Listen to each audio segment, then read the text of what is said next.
Let's go.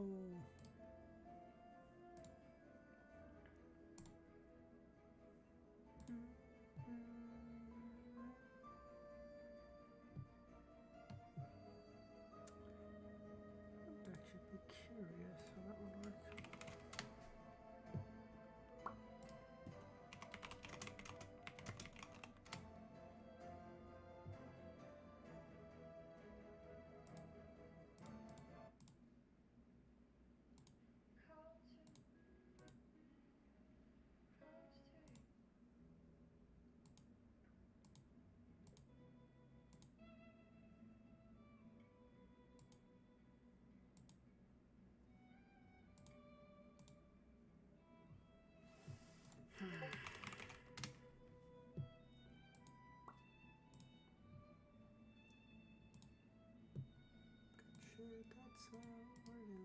That's up there. All right, I think we should be up and running. Okay. Hey, Kami, Ramiro, how you guys doing?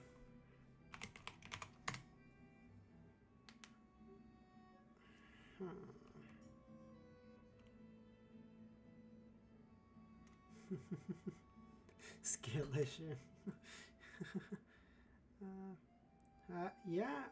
Yeah, my timings have been off a little bit, Kami. I've been streaming at night, well, night for me, instead of in the morning like I normally do, because of school and shit. I've just, but yeah, today was my last day of classes, so we'll be back to morning streams now. And then especially because, again, there's no school for the next week or so, I might try to do like a morning stream and then an afternoon stream too. Just depends on if I can do a morning stream, feel okay, edit a video midday, and then do like a short, it won't be like a 2-hour stream. It might end up being like a 1-hour stream or something where I do like maybe 2 chapters instead of 5 or something, and then yeah, just something like that. But we'll see how that goes. What the actual fuck is this word?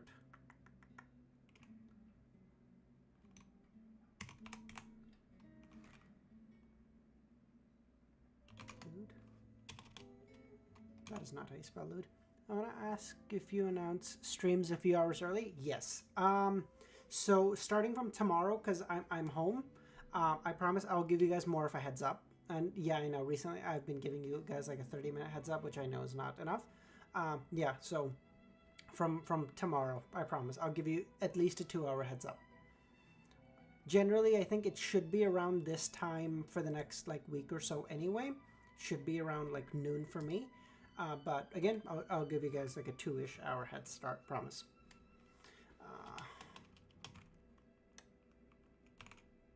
Jewel. Oh, fucking called it. Let's go. Holy shit. Okay. Yes. Yeah. All right, we're just gonna wait for like 2 more minutes, and then we'll get started. 116. No, this is the wrong chapter. Yes. Lanavessa's child. Oh, fucking let's go. This time's pretty good, 9:30. Okay, that's good. Okay, that works out.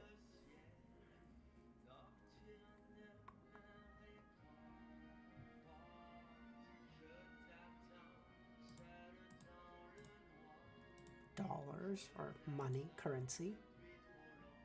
Based.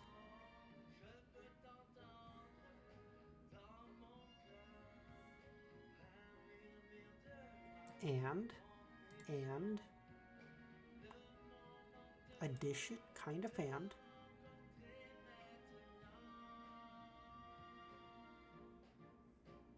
what else would be and?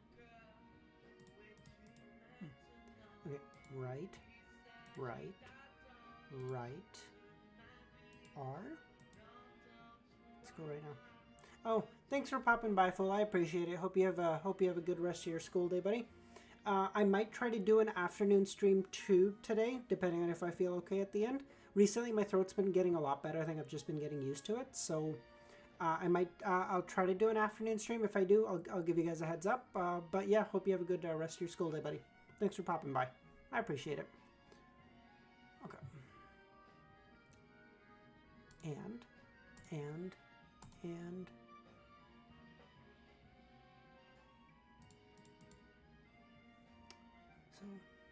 Remove those three. Let's see. Which one would I take out?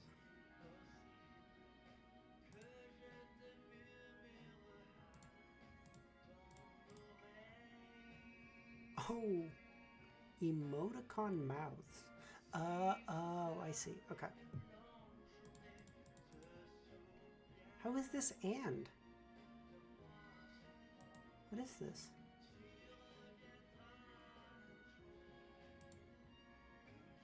Together with. Oh, fuck you. Okay, that's so vague. Alright, whatever. Alright, okay. Chapter 116. Lanavis's Child. Okay. Christina didn't notice the seer's blank look. She took a peek at Angelica over at the reception desk, lowered her voice, said, I mean Lanavis's child. She extended her hand to point at the young lady with the sun hat and said, This is my niece, Magos. Her mother isn't my elder sister. I'm very sorry and regretful that I thought Lanavis was an outstanding young man back then. And I introduced Magos to Lanavis, who was single. Then they became lovers. Crispy chicken and Coke is so good. Absolutely true. That's a great combo. That's an elite combo. Love that. Magos' parents were happy with Lanavis at first too. They planned to pour all of their savings into the steel company after they got engaged. Luckily, before that happened, Lanavis ran away. Their family didn't encounter any life-threatening losses. Unfortunately, my sister and brother-in-law have to explain to their relatives and friends why the engagement ceremony will be cancelled, and they have to worry about the child that Magos is bearing.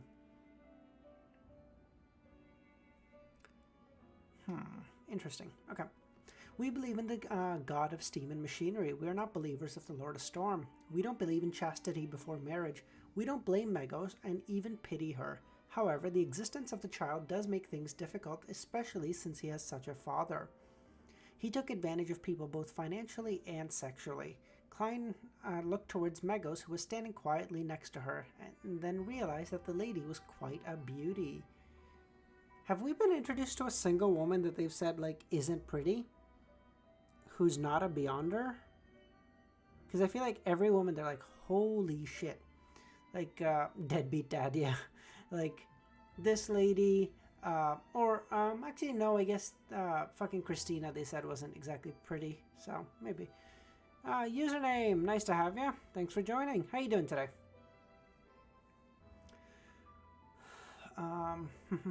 She had a bright forehead, long blonde hair, and a pair of big eyes just like Christina's. She looked depressed yet calm, and her lips were tightly pursed together.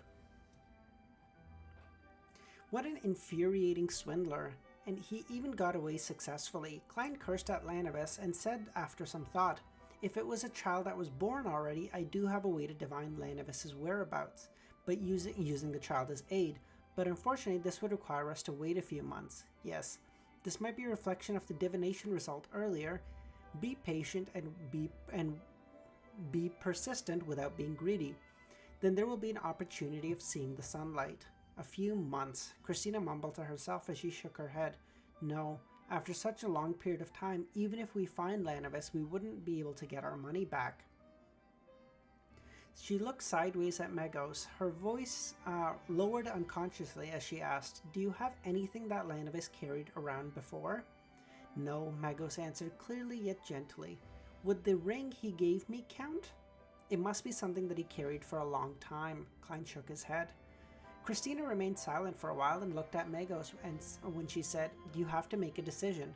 I think keeping this child would make your future tough and thorny. Are you going to tell him that his father was a swindler and took people's money, including his mother's? Time to head to the clinic, to the hospital. Plus, this could help us to find Lanavis to get what we lost. Oh god, that's alright, I'm not touching that with a 10-foot barge pole.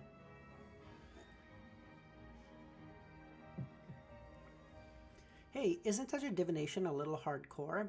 If it was not Klein's place to involve himself in the family matter of others, so he could only wait patiently by the side as he lampooned inwardly from time to time. Now to finish the Coke bottle. Regular Coke, Coke Zero, Diet Coke, what are you drinking? I'm quite the Coke connoisseur, as you can tell. Magos lowered her head and looked down. She didn't speak for quite a while. Then she touched her stomach and revealed a gentle smile. He is different from his father. He will be a considerate and likable child. He will kick me lightly every day, telling me his mood. He will even hum a song, whistle, and use music to help me sleep. Klein heard and suddenly felt something amiss. The former part of what Megos said seemed to be normal, but the latter part was like the ravings of a madwoman. Yeah, I agree. This one was a little weird, but not that weird. Did she have a mental problem due to the incident? Klein raised his right hand to his glabella. He pretended to massage it and ease his weariness. Ramiro doesn't normal Coke. Ramiro doesn't like Coke Zero, and he's never had diet. I drink now rather. I drink exclusively Diet Coke. I don't like Coke Zero. I can taste the aspartame or whatever it is in the back of my throat. But Coke Zero, but Diet Coke is like better, I think. You don't have Diet Coke here. Interesting. Did she have a mental problem due to the incident? Klein raised his right hand to his glabella. He pretended to massage it to ease his weariness. Just then, Megos suddenly turned down and walked towards the door, leaving only one sentence. Maybe his father will come back in secret after he is born, keeping a part of the money for the child.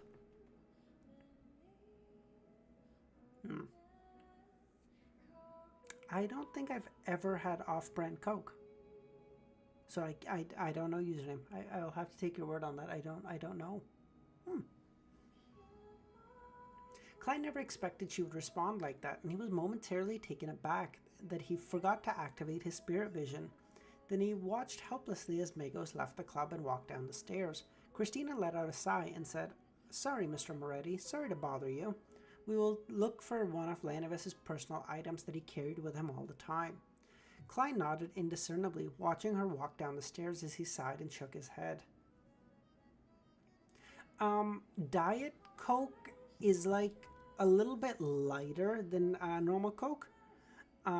So I find that because it's diet, it feels better because I don't like Coke Zero because it tries to emulate regular Coke, but I feel like it tries too hard. It's like too overwhelming, but like Diet Coke is like toned down just a little and it feels just right.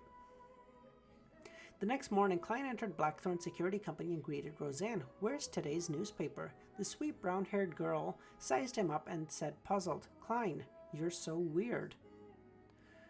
"Why?" Klein asked in reply. Roseanne rolled her head and said, "You always read the newspaper during noon break because you have mysticism lessons in the morning. Old Neil is already waiting for you in the armory." "I found out earlier that there would be a case offering a reward, so I wanted to read the newspaper to memorize the criminal's appearance. Perhaps I might one day come across the person," Klein explained with a smile. Lanavis.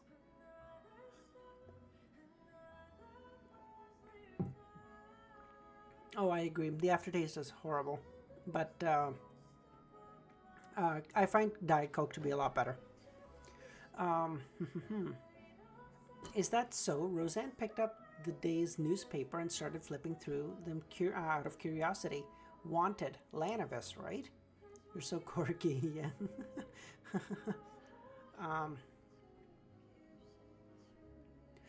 Klein immediately answered yes.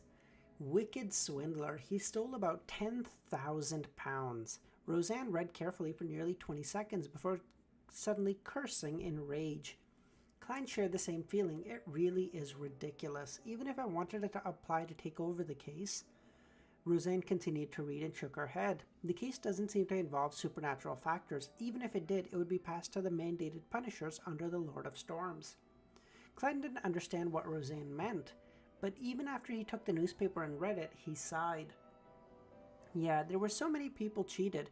There must be believers from all three major churches, and Lanavis' Steel Company was said to be located in the south. Cream soda. I don't believe so. Cream soda? No. We have Crush that apparently has cream soda. I don't think I've ever had it though.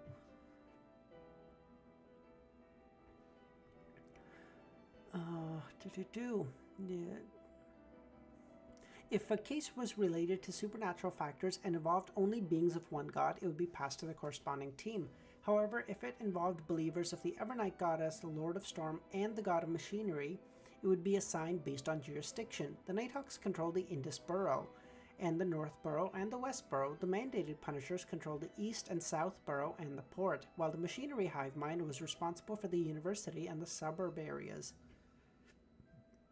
As he flipped through the newspaper, Klein memorized Lanavis's appearance. Maybe tied with Dandelion and Burdock. I don't even know what is that?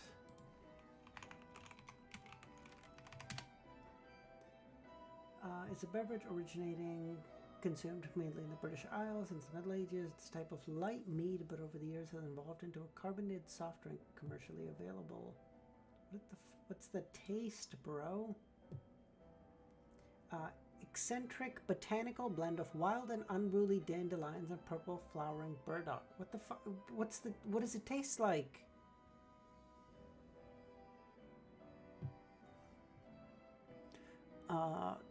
He had a plump forehead, black hair, brown eyes, and a pair of spectacles, almost round lenses. He smirked faintly, looking as though he was mocking everyone. Besides that pair of spectacles, Lanavis didn't seem to have any obvious traits and looked really ordinary. He chatted with Roseanne casually, then passed down the partition in preparation to head underground. Then he saw the pale and cold corpse collector Fry, and the white-haired, black-eyed author Seekatron exiting the entertainment room and turning towards him. After a simple greeting, Klein watched his two friends leave and discovered Dunsmith in a black windbreaker standing by the side of the door he opened. "There's a case?" Klein asked curiously. At the time of day, there wouldn't be two Nighthawks heading out together for no reason. Dunn looked over, nodded, and smiled. "There seems to be a paranormal incident in the West Borough. I've sent Sika and Fry to check it out, but you don't have to worry about it until you master combat techniques. I don't intend to send you on any missions. I have to take responsibility for my team members." Prime is so bad. It's don't waste your money on it. "Captain, you are such a nice person. Besides the why is he like this? He mentions it every time. Besides the receding hairline and bad memory, you are flawless," Klein complimented. He asked for confirmation. "In other words, I only need to attend mysticism lessons and combat training. I don't have to contribute anything and I still get my pay? This is only temporary. I only need to attend classes and work out and I get an ample paycheck. It's great just thinking about it." All style, no substance. That's a good way of putting it. Yeah, it's just all marketing. It's just like, think of it like, I don't know, Crush or Fanta or whatever you have. I had the orange flavor. Think of it like that, but like worse, and it costs like 3 times as much. Like, fuck me, dude. I love the hairline joke since I have hair. Yeah, but like, yeah, I agree. I too have hair, but like, imagine if someone is bald and they just have to read this harassment day after day. Fuck me. Milosh, how you doing, bud? Good to have you join us.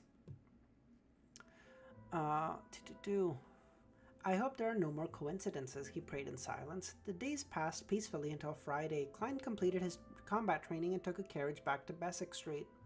Oh, Milosh, I was telling everyone else here, I might try to do, I plan to do an afternoon stream as well. I just need to get tomorrow's video cut and started first, and all done. And then I plan to do an afternoon stream. That one will probably be shorter. It probably won't be the full 2 hours, but yeah, we'll see, because my throat's starting to feel pretty good now. I don't have as much trouble after reading the 5 chapters. So I'd like to try to get more of a move on while I can, because 5 a day is not enough, man. Like, at this point, I'm making, let's say, 100 chapters a month. If I'm averaging 20 streams, it would take me like a year to get through the first fucking, book. That's crazy. Holy shit. Oh, by the way, does anyone know if the enemies actually, delayed or if that's just an April Fool's prank. I think it's an April Fool's prank, but I don't know. Outside Henry's private detective company, he looked to the left and to the right. He confirmed that no one was watching and put on his gauze mask, lifted up the collar of his windbreaker, and quickly entered the stairway. Nightwalker, good to have you join us. How you doing? Good to have you join a stream. I always see you.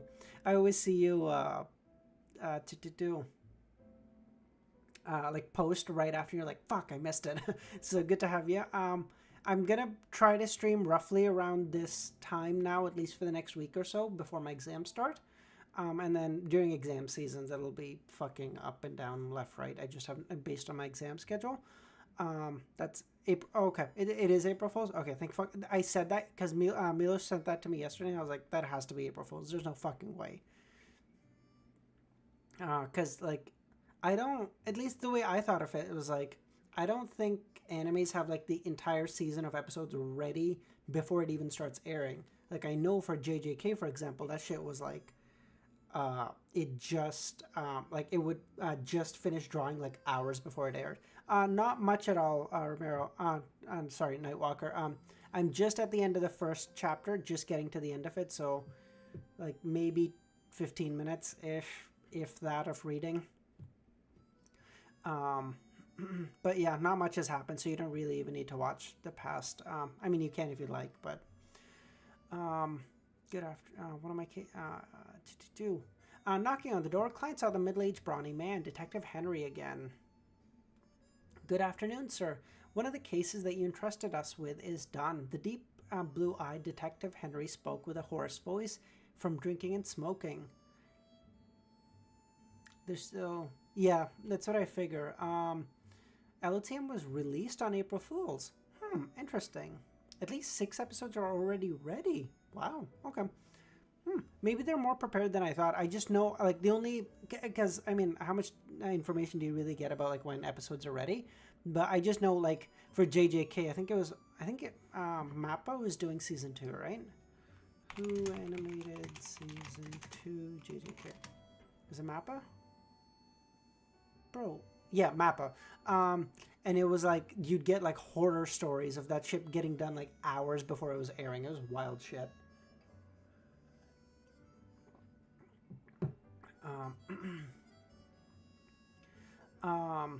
Yes. Klein intentionally lowered his voice and said, "It is the information of the man that appeared at the Evil Dragon bar, the man that bought the Spectator potion's supplementary ingredients." Yes, Henry waved his smoking pipe. But he didn't say anything and looked at Klein with a smile. Klein understood what it meant and took out 4 one-pound notes and handed it over. He paused and added, "Write me a receipt." His private stash of money had been reduced to less than £1. No problem, Henry coughed. He checked the anti-counterfeiting marks on the notes as he instructed his staff to bring over pen and paper. I mean, Elysium was 3 years in production? Wow. Okay. Well, I mean, it looks really good, so, like, I believe that. By the way, have you guys seen the clips of the T-Bait anime? Holy fuck, dude. It comes out tomorrow. I'm gonna rip it to fucking shreds. Oh my god, I'm so disappointed.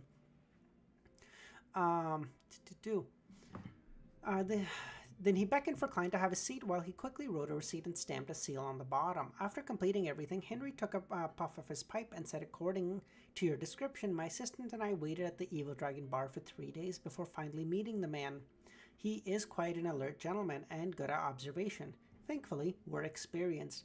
His name is Daxter Gundrian, a doctor at the Greenhill Mental Asylum." Daxter. You know who I'm imagining Dexter Morgan right now. Just because of the name and the fact that he's the doctor. I know Dexter isn't a doctor, but I'm imagining this.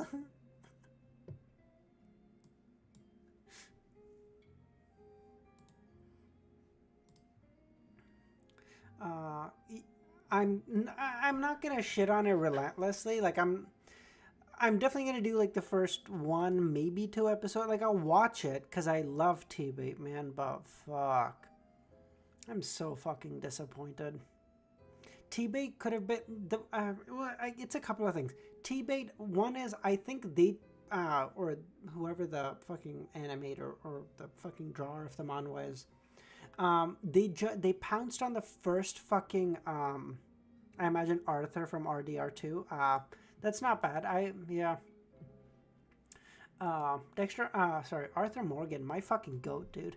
Um, yeah, I feel like whoever the manhwa is, or mangaka is, they took the first fucking offer for animation that came along, and they should have waited, man. TB could have had such a good animation. I don't know if it would have gotten like solo level animation because that's like extraordinary, but it could have gotten a really good fucking thing, and they sold out right away. Fucks, and then now the entire fucking um like web novel, manhwa, all of that's only going to be remembered by the dog shit anime. That's it. Daxter Gundrian. Klein silently repeated what the detective had said and started to think about ways he could interact with this doctor, whom he suspected to be a spectator from the Psychology Alchemists. He didn't. So, just to confirm, the Psychology Alchemist is a secret organization, right?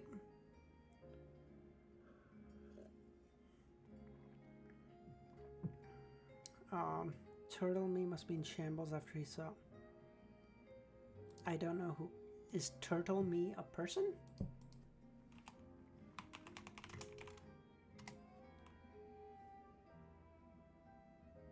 Oh, that's the author of T-Bait. I see. Yeah, like, yeah, it's so fucking disappointing, dude. Like, just fucking hold out. I know how, I'm sure how appealing the money is and stuff, but like, fuck, man. You fucking ruined something you spent so long doing. He didn't want to take too much of a risk on this matter. He didn't want the Nighthawks to discover that he was problematic. He didn't want to lose the life he had now over a mere exchange of information and resources. Furthermore, this person was probably a spectator. Someone who hadn't undergone special training wouldn't be able to hide their motives and thoughts from a person like that. I'll get a proxy, making me appear a little more mysterious. No, the more people involved, the easier it is for there to be problems. Yeah, maybe I can hide the truth within the truth. I'll let the doctor know of my thoughts and feelings through my expression and body language, not the whole truth. Psychology Alchemist is a name. I joined them just so I can say I'm part of such a cool organization. Um, I feel like the coolest name, y'all are gonna give me shit for this, but like the Demonist Sect, that's such a cool name. What the fuck? As Detective Henry described Daxter, Klein thought about what methods he could use to minimize risk without affecting the results he wanted. Slowly, he found inspiration in a detective film he had seen once. Aurora Order is very cool too. That's a cool name. I agree. Well, I can try that, but I'll have to practice it repeatedly. Klein nodded inwardly before directing his full concentration to what Detective Henry had to say. Henry cleared his throat and said, "We're still working on the request involving the Red Chimney. You should know that there are many buildings in Tingen that have similar characteristics. Of course, it would be much easier if you could provide us with more clues." I wouldn't have to make the request if I had more clues. Honestly, this investigation had depressed him, for the person hiding behind the scene had obviously noticed Klein's divination and had more than enough time to find another hideout. Thus, all he could hope was that there would be relevant clues from the information of the tenants. I posted source for how many, damn, y'all are so on top of shit, man.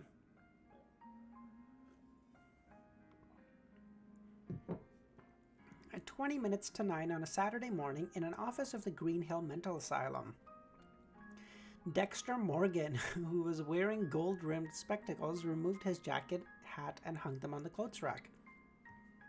He then picked up his tin of coffee powder, and when he heard knocking, "Please come in," Dexter said casually. The half-closed door opened, and the young man wearing a black windbreaker entered. Klein. Dexter didn't recognize the person that walked in, so he said, puzzled, "Good morning. You are..." "Good morning, Dr. Dexter. Please forgive me for taking the liberty to visit without any warning. I'm a probationary Inspector Klein Moretti for the Awa Police Department. These are my identification documents and badge." "Inspector," Dexter muttered softly as he received Klein's identification and badge.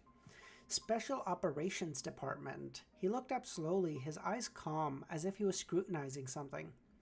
Short black hair, pupils slightly darker than brown, a scholarly aura, no ill intent at the moment. He's a spectator for sure. Um, oh, by the way, for those interested, my video on like anime that I think are like transformative, like for your life and stuff, is now probably gonna be.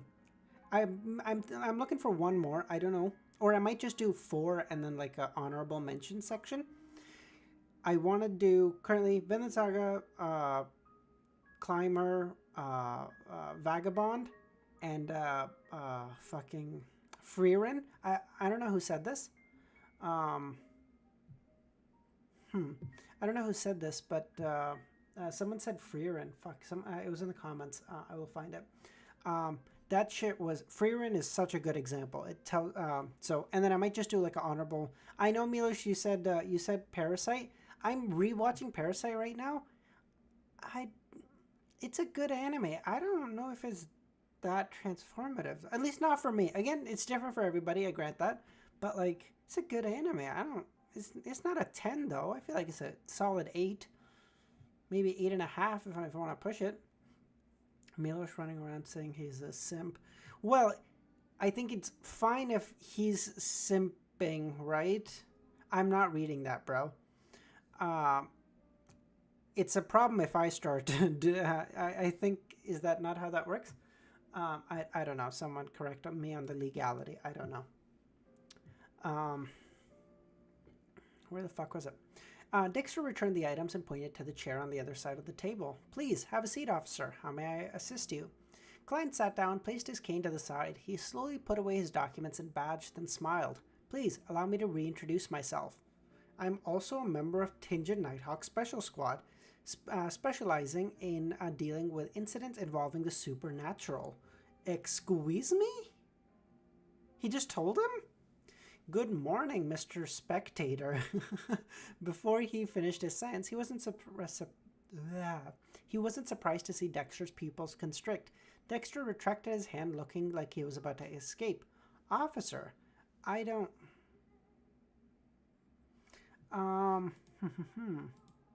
We assume... Hold on. I might be confused. Oh, sorry. Oh, good night, Pun. Sorry, sorry. I don't know what I was. I was thinking this was a different anime. Sorry, I apologize. I haven't. No. I have not read Pun Pun. I have heard good things about it though. That's a good. How long is it? 13 volumes. 5 years weekly. So. Okay. So probably has like a decent number of, but really hits you in the feels. Okay, I will give that a shot too, Romero. I haven't read that, but I've heard really good things. Officer, I don't know what you mean. Dexter forced out a few words, almost unable to maintain his form. I don't like jokes like this. Perhaps I should call security. Klein slowly took out his revolver from his armpit holster, his smile unchanging. Depression in manga form. That was me as I was reading through The Climber, man. The middle part of The Climber is so harrowing to read. For at least for again, it's individual. I understand that. Like not everyone will get the same thing out of a given piece of literature because we all have our own like perspectives and like lives that we bring into it. But fuck, the middle part of The Climber was harrowing to read for me.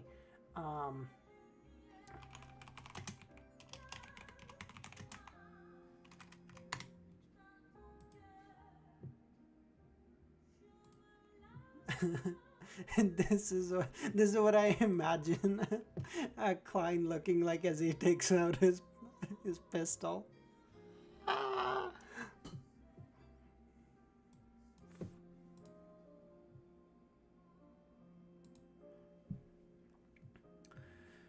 Okay, Clown Man, good to have you join us. How you doing?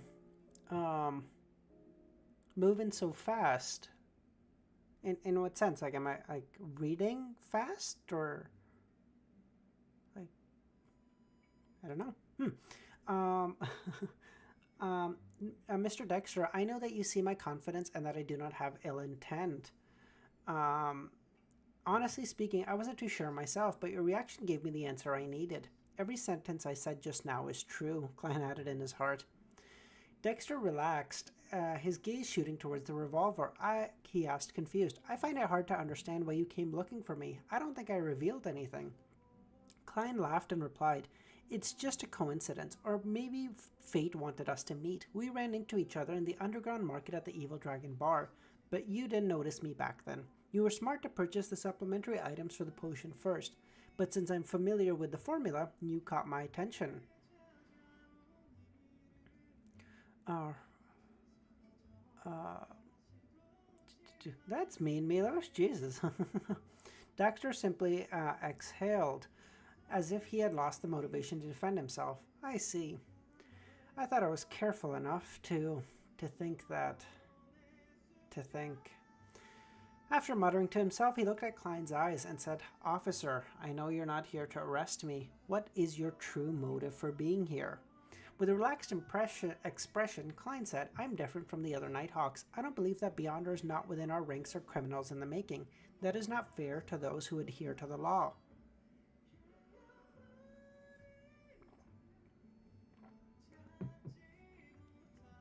Dexter changed his posture. He loosened up and said, the world would be at peace if other Nighthawks, Punishers, and Hivemind acted like you. I know of other members from the Nighthawks, Punishers, and Hivemind. You know of other members of the Nighthawks, Punishers, and Hivemind? Klein feigned surprise. That is not something a person who has become a Beyonder by mistake should know. There must be an organization behind you. He leaned back and said with a smile, Psychology alchemists? He casually watched Dexter's expression contort as he said those words.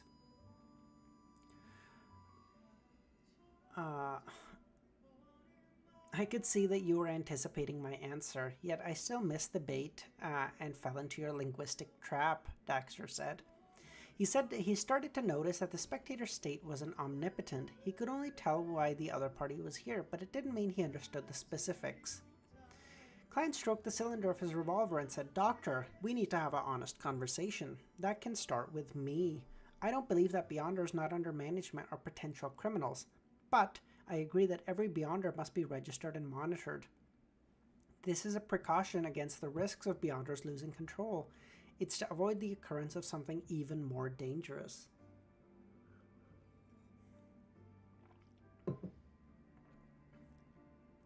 I won't disrupt your normal life, but I hope there can be limited cooperation between us. Limited cooperation? Dexter asked.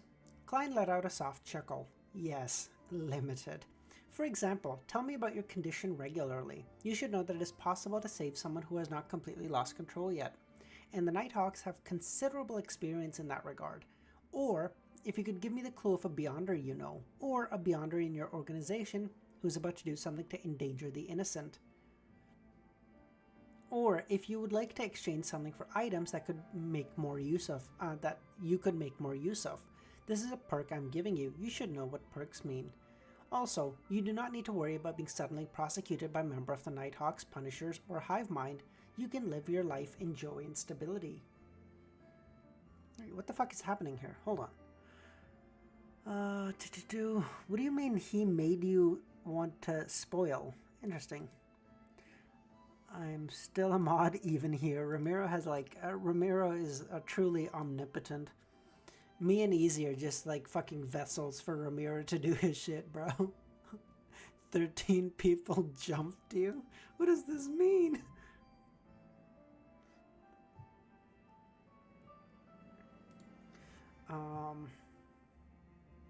Hold on. We will give you something you can use to prove your identity. You can use it when you have no other options left. Dexter listened on silently. It was a while before he said, You want me to betray my organization? No, not betray. This is the protection of justice, morals, and kindness. You are stopping something evil, merciless, and bloody.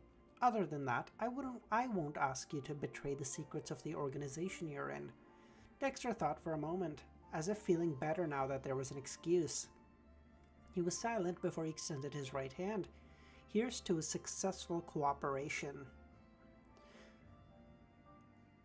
A successful cooperation? He paused for a moment before chuckling. Doctor, can you tell me now if you're a member of the Psychology Alchemists? Yes. Dexter nodded. Klein, who hadn't deactivated his spirit vision since he entered, didn't see any changes in his color of emotions. Thus, he asked discreetly, How did you join? Dexter looked in his eyes and said, I discovered that there was a patient at this asylum who could see right through me while I was tending to him. His clear mind was nothing like a lunatic. His name is Hood Eugen. Klein committed the name to memory and chatted with Dexter a little longer, deciding on a secret way to communicate and meet up. He didn't exchange matters regarding potions, formulas, and rumors for the time being. At the appropriate moment, he bade farewell and put away his revolver, leaving Dexter's office. They put me on... Hold on. They put me on trial for spoiling crime I didn't commit and accused me of first-degree murder and manslaughter. What the actual fuck does that mean? So they were just making up charges? Is that what I'm hearing, Clown Man? And who was they? I'm curious. Hold on. Wait, what the fuck? He didn't exchange matters regarding potion formulas and rumors for the time being. At an appropriate time, he bade farewell and put away his revolver before leaving Dexter's office. Dexter exhaled after he saw Klein's back disappear from his field of vision. He slumped into his chair, feeling a little agonized and a little relaxed. 36 Zootland Street, inside Blackthorn Security Company. Wait, I'm curious, Romero. If he pled guilty, why was it a 3-hour-long trial? If he pled guilty, it would be like a 20-minute trial, no? 36 Zootland Street, inside Blackthorn Security Company. Seated behind his desk, Dunn swept the area with his gray eyes and asked what happened. By the way, I'm not making any judgments here. I wasn't there. I'm not going to speak to it. I'm just asking questions, okay? So I'm not taking any sides.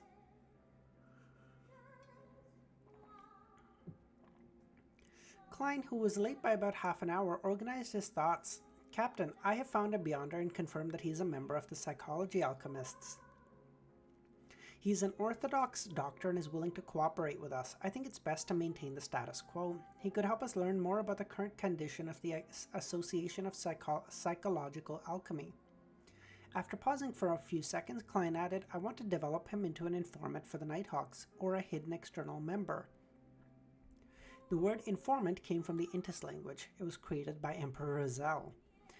Dunn nodded slowly and said, You handle the situation well, but it would be best to inform me when you face such situations in the future. Hold on. 3 hours of us trying to convince him to plead guilty? That's not how pleading works, man. You get to plead whatever you'd like. People don't convince you what to plead. He was proven not guilty for some of his charges. Okay, hold on. All roads lead to Roselle, literally. He just makes up everything. I love it. After all the evidence was presented and his lawyer defended him, he had no way, so he pled... Yeah, okay. Cool thing. I don't know if you guys are interested or not, but, like, it doesn't work that way. You don't get to plead not guilty, have the trial, midway through realize you're losing, and then plead guilty. You plead guilty, not guilty, or no contest at the start, and then you have the trial. If midway through you feel like you're losing, you can come to a deal with the prosecution, and then, like, oh, I guess that's what you guys mean. Okay, you literally mean, like, you got a deal in which he pled guilty. I see. Okay, I see what you... Okay, that works. I see what you guys mean. Never mind. I talked myself out of it. I just had to get there. Never mind. I see what you guys mean. Sorry. No, Clown Man. I get it now. Sorry. They charged me for murder because it turns out I didn't spoil. It's the whole what was that whole fucking thing that they couldn't get Al Capone on any of, like, murders or whatever, so they got him on tax evasion. Oh, that's funny. Oh shit. Wait, hold on. Yes. Give me the doctor's information and a written account of the way you handled the situation. I will give him something he can use to prove his identity. Also, don't speak of this to Leonard and the rest. Even though they are trustworthy teammates, the protocol clearly requires us to keep this close. You will be in charge of contacting that doctor in the future. Klein exhaled silently and replied, All right. You're not only spoiled, but spread misinformation. They even made fake Nighthawk document. God, I love this place. It's so funny to think that all of this came about as like a fucking accident. Like I wasn't even planning on streaming. I literally started reading LOTM because I heard there was a anime coming out, and I was like, okay, so I'll try giving it a shot. I read like maybe 20 chapters, maybe, and then at the end of, and then I wrote like a what is, and then I made like a what is LOTM video, and at the end of it, I threw it as like an offhanded comment. I was like, I might do that, and my only thing was like, I was gonna fucking read it anyway, so I was like, I'll just fucking read it on stream. I didn't think anyone was gonna watch it. Like, that's so fucking funny to think about. Time flew by and Tingen bade farewell to the end of summer. The temperature hovered between 26 and 28 degrees Celsius. Oh well, at least they still use Celsius, so that's good. Clown man, didn't, if you did it, doesn't mean you were guilty. Knowledge and sharing is essential for the survival of mankind. I'm with you. What the fuck? That's how Easy started. He said he would read one chapter only. Oh, that's so funny. Yeah. Because in my mind, I was like, I like, who's gonna watch that? Especially for something this long. Like, fuck. Like again, this is like reading reading the Harry Potter books twice in length. Like that's a fucking crazy long thing. Nightwalker gets it. If you did it doesn't mean you're guilty. Kind of true, because maybe they can't prove it. Knowledge sharing is essential. Knowledge sharing is essential. Spoiling is not. I mean, I didn't do it. Hold on. Klein stood up from the bathtub and took a stride forward. Sending water droplets to the floor, he stood there, naked, looking at his abs. He flexed and saw prominent muscle lines appear. That was the result of his daily training. Yeah, because it happens that fucking quick. No wonder people have body dysmorphia everywhere. Fuck me, dude. Besides, he appeared a lot more energetic. That does happen relatively quickly, like 6 to 8 weeks. Not this quick, though. And just today, his combat teacher, Gawain, had started teaching him the basic footwork for punching and the technique for delivering force. Klein stepped on the floor, barefooted in the bathroom, either sliding forward or retreating before dodging to the right and left and swinging his fist to make defensive gestures. Phew! He stopped and let out a breath happily. He took the towel next to him and wiped himself down. After getting in touch with Daxter, the doctor in the mental asylum, Klein seemed to escape from coincidences for the whole of 2 weeks. Without the constant barrage of supernatural incidents, his life became stable. He received his paycheck on time, researched mysticism in depth, and trained his marksmanship and fighting skills. He developed new cooking recipes, slowly gathered decent utensils and decorations with Benson and Melissa. Asked his teammates about supernatural cases in the past, divined for people who came to the club, and strictly followed the principle he figured out. That's the power of Beyonders? Yeah, but Seers don't get any physical stat bumps. He'll get it when he becomes a clown, right? I think as a clown they get some physical stat bumps. Oh, let me know. How are you guys liking the music today? I didn't go with Hollow Knight as usual. Hold on.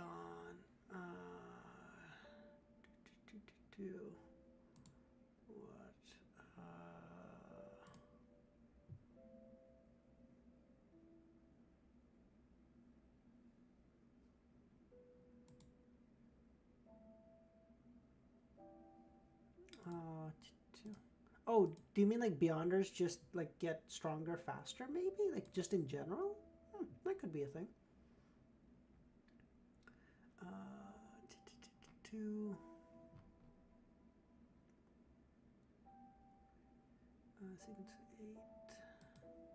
Sequence 8 Beyonder is said to be good at fighting with deception, so Maybe not. I mean, it says deception, not that he's able to get stronger, but it says sequence 7, able to cast spells in quick succession and uses one's body and supernatural powers as 1. I would assume then he gets some stat bumps there.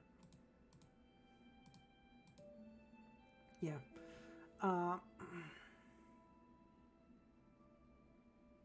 It is Lies of P, yeah, Romero.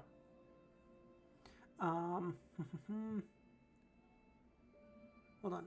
That made him more stable. If it wasn't for the late nights in which he still missed Earth, the red chimney that had yet to be uncovered, or the misfortune cloth puppet pictures that still appeared in his dream, he would have started getting used to his current life and think of it affectionately.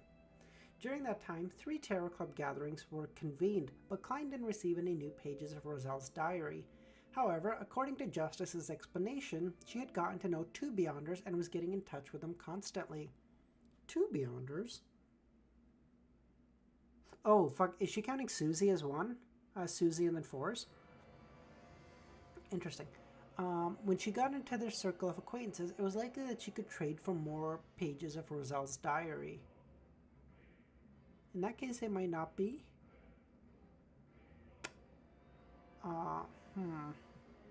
Is Susie? Because Susie can't get her more pages. The Hanged Man also expressed that he had returned to land and was dealing with some matters. He would begin looking for more as soon as he had free time. Besides, Justice felt that the 2 Beyonders whom she knew were potential targets to join the gathering. They both had decent characteristics. They both had decent identities as cover with certain but different channels of information, as well as principles and unique characteristics. They were not the kind of people that would sell out a secret. The only problem was that they were only Sequence 9 Beyonders, which wasn't too suitable for a high-end secret organization like the Tarot Club. Oh, it could be Gio, but I thought Gio was still in prison. I didn't think she got in contact with her yet. No, because she was still in prison. It could be Gio though. That's a good point. Username. Sears don't. Yeah, no. I know that, Romero. That was what I was reading. Yeah, no physical stat bumps. I think he would probably get one at probably sequence 7, according to my notes and my limited understanding. Because sequence 8 is Beyonder said to be good at fighting with deception. That doesn't make me think anything physical. But sequence 7, able to cast spells in quick succession and fuses one's body and supernatural powers as 1. That makes me think physical stat boost. But yeah, no, I know Sears don't get any stat boosts. Amnesiac, good to have you, buddy. No, we're on chapter 1. We're at the start of 118, so I got through 2 chapters before you came in. Not too bad at all. Not particularly exciting chapters. The only thing that happened was we met up with Daxter, the doctor who's a member of the Psychology Alchemists, and we made him an informant for the Nighthawks. It's the only main key thing that I can think of.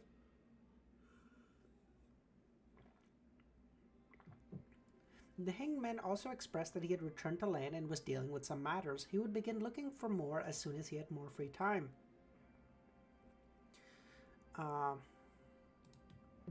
Bro's actually good at cooking logically. Yes, I logic good. Me think very good. Thank you. Fuck it.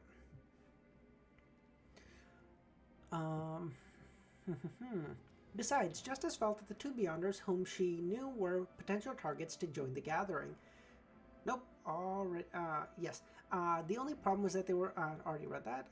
The only problem was that they were only Sequence 9 Beyonders, which wasn't too suitable for a high-end organization like the Tarot Club. High-end organization sounds more like a pyramid scheme.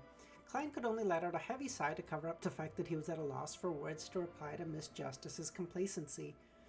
He could only agree to observe the 2 Beyonders further. Miss Justice, you're a level 9 Beyonder, bro. What are we talking about?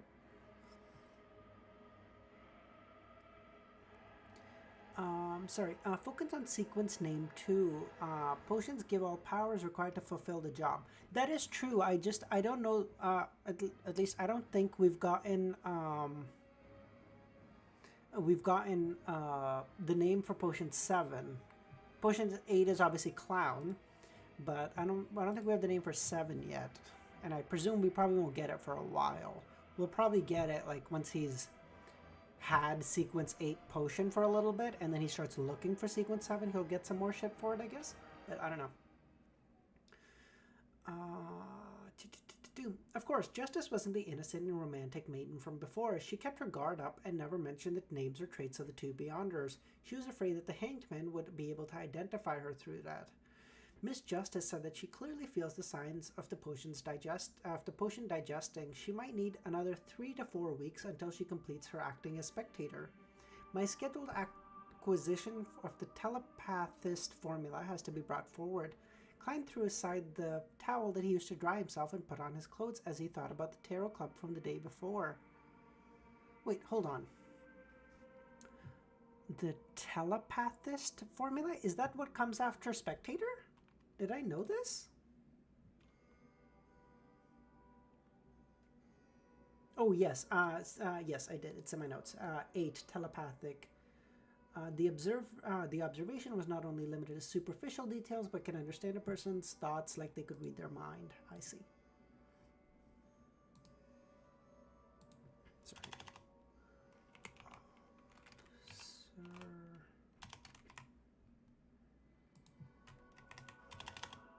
There we go. It's like watching chaos and order. Yes. Okay, well, as long as I'm order, I can live with that. Where the fuck was I? In the last 20 days, he had only met Daxter once. He knew the idea of haste makes waste, so he merely chatted about the doctor's state and asked unimportant matters about the psychology alchemist. Given the speed at which Justice was digesting the potion, he had no idea but to begin thinking on how to get the formula for Sequence 8 telepathist from Dexter earlier. Oh, because she's gonna... But I thought she was... I thought, fucking... Wasn't Alder gonna give it? Or does Alder not have it and then he's presuming that she's gonna ask him for it? Well, I guess she's gonna ask him because she's gonna give him more pages. So yeah, I guess that makes sense. Klein buttoned his shirt. Motherfucker, I still want to know what happens with Triss. What the fuck? We haven't heard about that guy in like 40 chapters. What is happening? Klein buttoned his shirt and took another dry towel to wrap around his head to absorb the water in his hair. Like, that's such a small little detail, but like no one would ever fucking put that in a novel. Like, this guy's so detailed. What the fuck? Compared to Justice, he was digesting the seer potion even faster than expected. By this week, the sounds that he shouldn't hear and things that he shouldn't see had already vanished while engaging in cogitation or spirit vision. Alder doesn't have the telepathist, I see. Flipping over the towel, Klein dried his hair again. He lifted his head to look at the door and muttered to himself, "The seer principles that I figured out are really efficient. Next week, I should be able to digest the potion entirely by next week." Whoa. Yeah, chapter 130-ish. Yeah, I knew that. Okay, that makes sense. I have no idea where to get the single horn of a matured Hornaceous Grey Mountain. That is so many fucking words for one thing. Hold on. I came in to say goodbye. Alright, Zen. Thanks. I appreciate you popping by, buddy. Hope you have a good rest of your day. I hope to see you tomorrow or tonight if you're... Yeah. See you, buddy. Wait, fucking, I gotta read that again. I have no idea where to get the single horn of a matured Hornaceous Grey Mountain Goat and a complete stock of a human-faced rose required by the clown formula. Maybe I could do as Lady Dally did and get a special application, but that would definitely attract the attention of the higher-ups, and I want to develop at my own pace. The believer of the Aurora Order in the police department was found too, but I have yet to find out who this Mr. Z is. Henry said that he would complete the Red Chimney task before the end of the week. My private stash of money has returned to slightly more than £7, so I don't have to worry about making the final payment. That should be like £3 or so. I can't even sleep tonight? Why?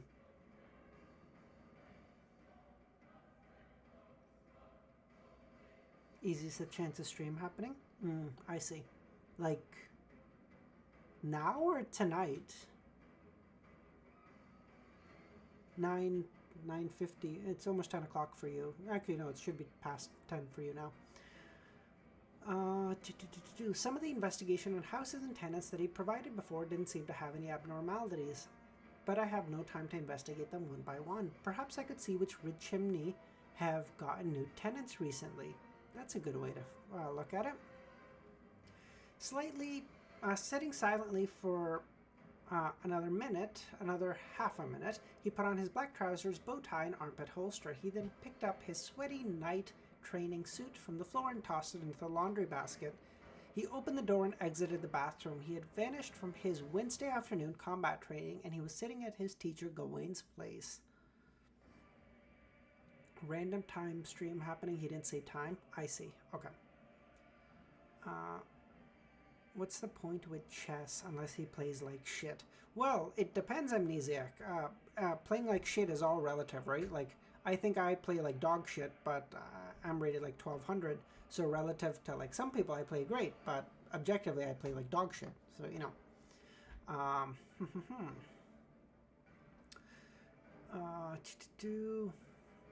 Hello, Mr. Moretti. Gawain's maidservant happened to pass by as she quickly bowed. Klein nodded slightly and pointed at the messy bathroom. Could you clean this up, please? Of course, sir. The clothes will be taken off by the laundry maid. She'll come over at 6. The maidservant held her head low when she answered. Laundry maids had no accommodation or food included, so they wouldn't be hired by only one household. They were normally contracted to handle the laundry for several households. Either they rushed around daily, washing one household's clothes before going to the next, or they would gather all the clothes from different households and take care of it all at the same time, before sending it all back. Only then could they make a living. Klein didn't say for a fact that the gentleman bathing in the setting sun's glow was in his early 50s, but his listlessness made him seem like he was already in his 80s. During combat training, Gawain maintained silence and only gave pointers when he needed to. He wasn't one for casual chatting. What is Ending Maker? Is that another novel? You do? I don't want to play chess. I wanted to watch a Canadian read about a scammer. Yes. What the fuck? Klein was so exhausted from the daily training that he had no intention of trying to engage in conversation. Thus, their relationship maintained distant. From his demonstrations, teacher Gawain's strength is still quite terrifying, and his steps are swift too. I reckon it wouldn't be a problem for him to fight 3 of me. He has the pay from the police station. He also has bought a plot of land in the village out in Tingen suburbs that provides a fixed rental. He hires a chef, a maidservant, and a laundry maiden. In the Foodaholic Empire, a man in his 50s with such wealth would be traveling the world. Klein looked away from Gawain and shook his head. Then he went to the clothes rack to take down his top and black windbreaker.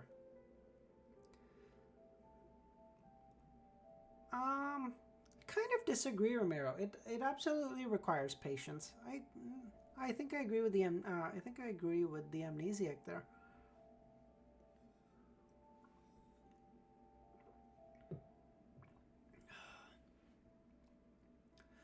Wait, hold on. Where was I? After he tidied himself up, he took his cane and exited the house. He walked along the weed-covered stone path towards the gates. Just then, he saw that there was two-wheeled carriage stopped outside the metal fence, and there was a man with a familiar face standing next to it. Leonard, Klein muttered, looking suspiciously towards the messy-haired Nighthawk teammate. Leonard was dressed in a white shirt, black trousers, and buttonless leather boots as he twirled his hat in his hands. When he saw Klein come out of the house, he smiled and said, "Pleasantly surprised?" "Only surprise, without any joy." Klein ignored Leonard's inappropriate behavior and looked at the fake poet's green eyes. Inappropriate behavior?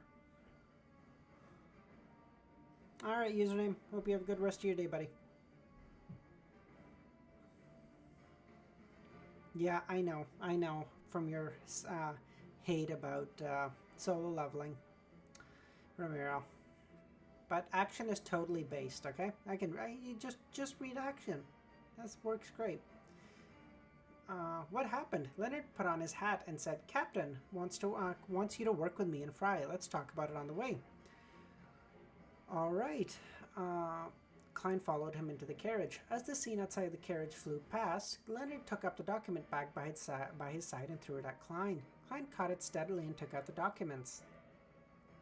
August 11th, 11 p.m. At a warehouse in Westboro, the bankrupt Salas attempted arson to cause a tragedy, but in the end he only managed to burn himself to death. What the fuck?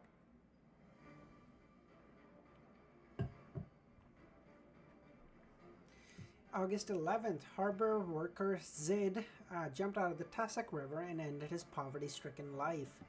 August 11th, 8 p.m. in Iron Cross Lower Street, Mrs. Lawes, who earned her living by selling matchboxes, died of a sudden disease.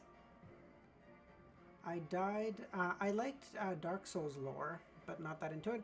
Dark Souls lore is so cool, but man, is it so fucking convoluted to understand. Even Elden Ring lore is so fucking convoluted to understand. So like, Queen Marika and Radagon are the same person? Like, what the fuck? Klein was puzzled when he read the first two incidents. He found the deaths very ordinary and common, not to be looked at by the attention of the Nighthawks. Even the police force would avoid wasting resources in looking into such an obvious cause of death. However, when he read down the list, he slowly creased his eyebrows. After 2 pages, he suddenly lifted his head and looked at Leonard. Isn't this too many? When the number of ordinary deaths reached a staggering amount, it was difficult to call it normal.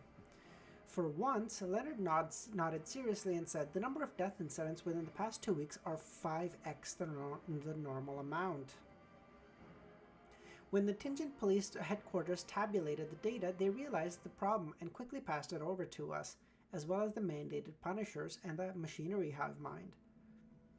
Although these death incidents appeared normal during the initial investigation, Captain believes we should investigate them once more. It might require the help of divination or ritualistic magic.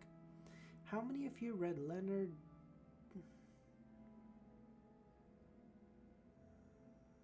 Gay or what? Excuse me? What is that video? Klein said with a look of enlightenment, I understand.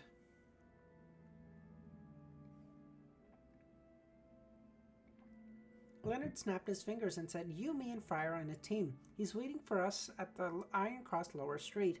Sika, Royale, and O'Neill are in another team, investigating corresponding incidents in the North Borough. Captain is staying in the security company to respond to any emergencies. Okay. Klein nodded solemnly and suddenly thought of something. He quickly said, can I drop by my place and leave a note? He had to tell his brother and sister that he couldn't dine at home and that night because something had cropped up. Leonard laughed. No problem. It's on the way. With that, Klein calmed down, read over the death incidents again, intending to find a link between the various names and causes of death. Then he suddenly realized, is this my first group mission after becoming a Nighthawk? After becoming a Nighthawk, yeah, I think so.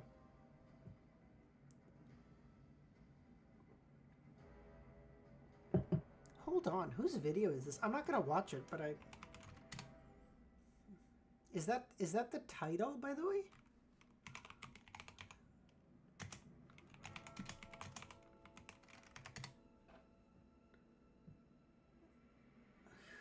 Oh, it's okay. It's a year old. Interesting.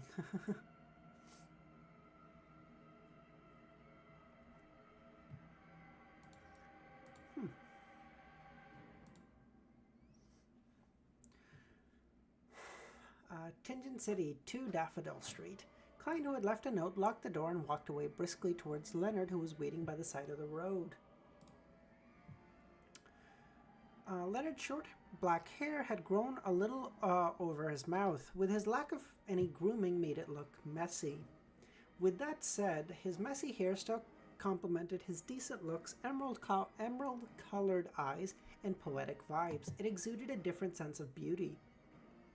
Indeed, any hairstyle depending on the face. Klein lampooned inwardly. He pointed in the direction of the Iron Cross Street and asked, "Is Fry waiting for us there?"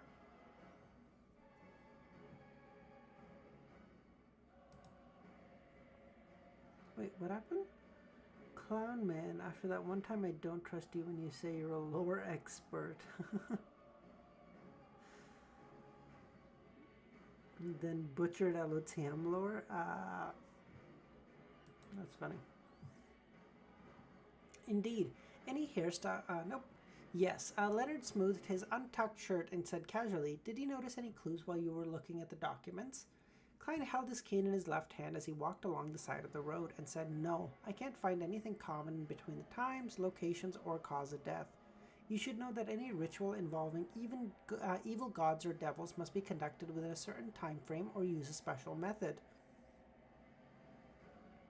Leonard touched the custom-made revolver beneath his undershirt by his waist and chuckled. "That isn't an absolute rule. In my experience, some evil gods or devils are easily satisfied as long as they have a particular interest of what's being asked of them. Also, a good number of deaths seem normal. You have to admit them before we can arrive at the real answer." Klein glanced at him and said, "That's why the captain asked us to investigate once more. To eliminate the normal incidents. Leonard, your tone and description tell me that you have considerable experience in this area, but you have only been a member of the Nighthawks for 4 years, with an average of 2 supernatural incidents a month. Furthermore, a large number of those were simple and easy to solve." He always felt that Leonard was a little weird and mysterious. Not only was he suspicious of him, believing that there was something about him, in addition, his demeanor also changed from time to time, sometimes quiet, sometimes arrogant, sometimes flippant, sometimes stayed,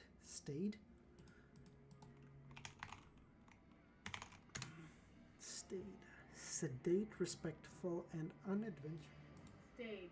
Stayed.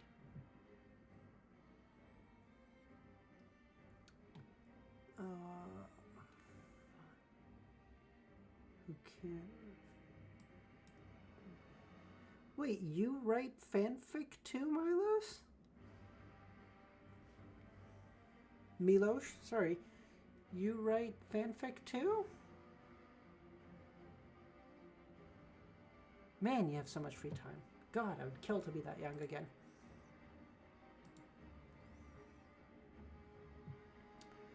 Could it be that you've had a fortuitous encounter, an encounter that makes you view yourself as a star in a play? Klein made a rough deduction based on all the movies, novels, and dramas he had watched in the past. Upon hearing this question, Leonard laughed and said, "That's because you're not a full Nighthawk yet. You're still in the training phase. The Holy Cathedral compiles the records of every supernatural encounter by the Cathedral of different dioceses and hands it down to its core members every 6 months.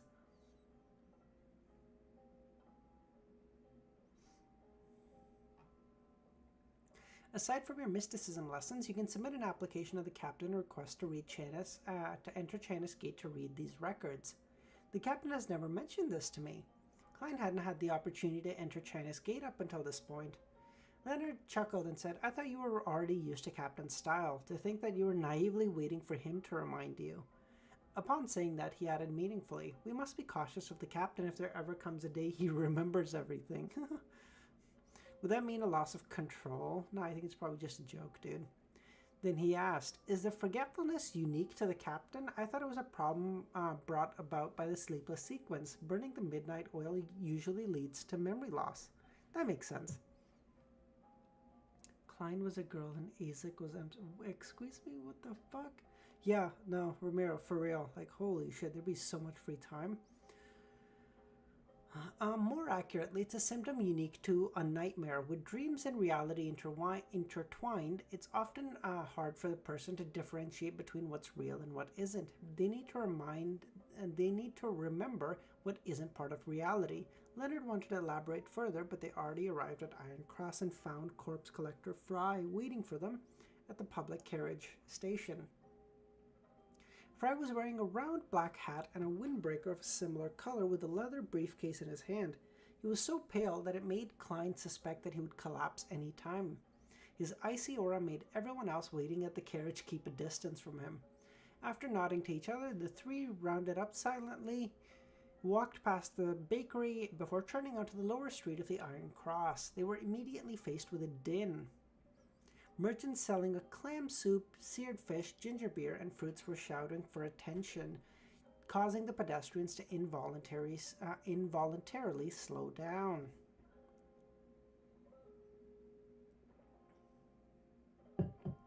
It was already a little past 5. People were returning to the Iron Cross Street, and the sides of the streets were becoming crowded. Some children were mixed in the crowd, coldly watching everything, placing their attention on the pockets of the pedestrians. Klein frequently came here looking for cheap cooked food and was familiar with the streets, especially since he lived nearby in a nearby apartment in the past. He reminded the group, "Be careful of thieves." By the way, curious. So you guys say there's, I think, 1,400-ish chapters in book 1. 5 a stream. Theoretically, I would have like 560 hours of fucking reading by the time I get to the end of this. Holy shit, that's wild. If I actually get through all of it without my channel being deleted for copyright, that would be a crazy fucking audiobook. I am gonna have to do something about this. I don't like running the risk every single day of like being copyright struck because I'm showing this. I'm gonna have to do something. I don't know what. If someone has ideas, someone tell me. I have no fucking clue what to do. I don't want to not show it to you guys. I don't know if that means like putting it on half screen and then running something else, or like how I'm gonna do that, but I'm gonna have to figure something. Hold on. He reminded the group, "Be careful of thieves." Leonard smiled. You need not remind them. He pulled on his shirt and adjusted the holster of his gun, revealing his revolver. Suddenly, all the gazes fixed on them shifted away. The pedestrians around them instinctively made way. Klein froze for a moment, then caught up with Leonard and Fry with large steps. He lowered his head, trying hard to avoid being noticed by anyone he knew. I'm gonna have to do something, Romero. I don't know what. I obviously I've seen Easy stream where like his whole thing is like just him and then like cover art on the side, but like I'm gonna have to do something. I don't know. I don't think I want to do that. It might just look like me like me having this on like here so you guys can see some of it, and then having something else like running here so that way that's non-copyrighted, so then that way it's definitely thing enough, but or like I don't know, I'm gonna have to do something. I don't know.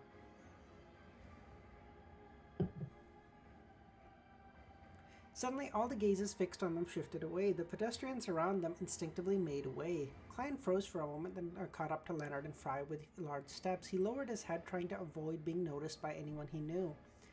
Benson and Melissa still had dealings with the neighbors here. After all, they hadn't moved too far away. The three made their way past the area and had many peddlers and turned into true lower street of Iron Cross Street. So make it, Milos. Just make it yourself. The pedestrians here were all dressed in old, ragged clothes. They were cautious of strangers wearing bright and beautiful clothes, yet there was also greed in their eyes, like vultures eyeing a meal wanting to strike at any moment, but Leonard's revolver prevented any accidents. Let's first investigate the deaths from yesterday. We'll begin with Mrs. Lawless, a lady who glued matchboxes together for a living. I don't even know if that's a job, but Leonard flipped through his notes and pointed to a place not far away. First floor, number 134. As the three of them walked forward, children who were playing in the street and dressed in shabby clothing quickly hid in the corner of the road. They observed them with eyes full of curiosity and fear. "Look at their arms and legs, thin as matchsticks," Leonard sighed.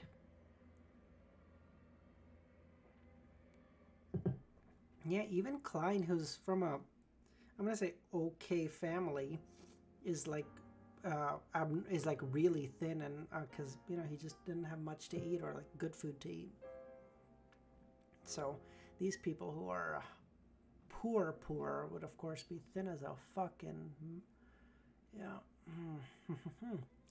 Air was a mixture of numerous scents entered Klein's nostrils. He could faintly detect the stench of urine, sweat, and mold, as well as the stench of burning coal.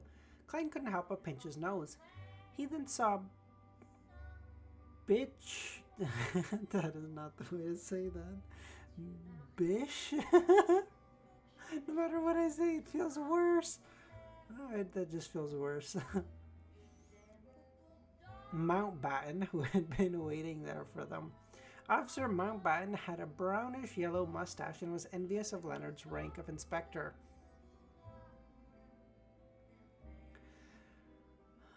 Sir, I have already asked Lois to wait in her room, Mountbatten said with a unique, shrill voice.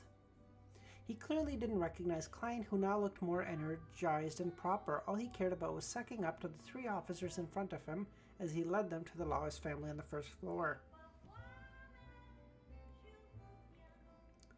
It was a simple apartment. There was a bunk bed laid upright inside the room and a desk full of glue and hard paper on the right. The corners of the room were piled full of frames for matchboxes, while an old cabinet sat on the left, acting as a storage space for both clothes and cutlery. A stove, toilet, and a small amount of coal and timber occupied the two sides of the bed, while the center of the room was occupied with two dirty mattresses. A man was sleeping under a torn blanket, leaving no space for anyone to walk. Hold on, I think I'm going to make ForZMC and make Yuri. I don't know who Yuri is or what that is, if that's not a person.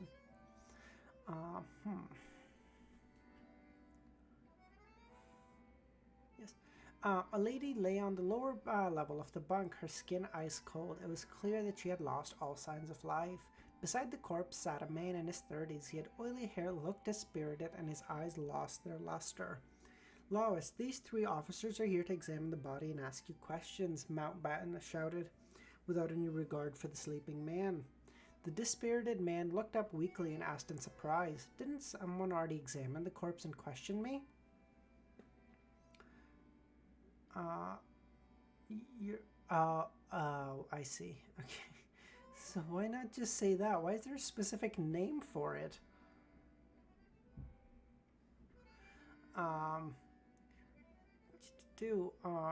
He was dressed in grayish-blue worker's uniform, which had visible signs of being mended multiple times. Answer when I tell you to. Why do you have so many questions?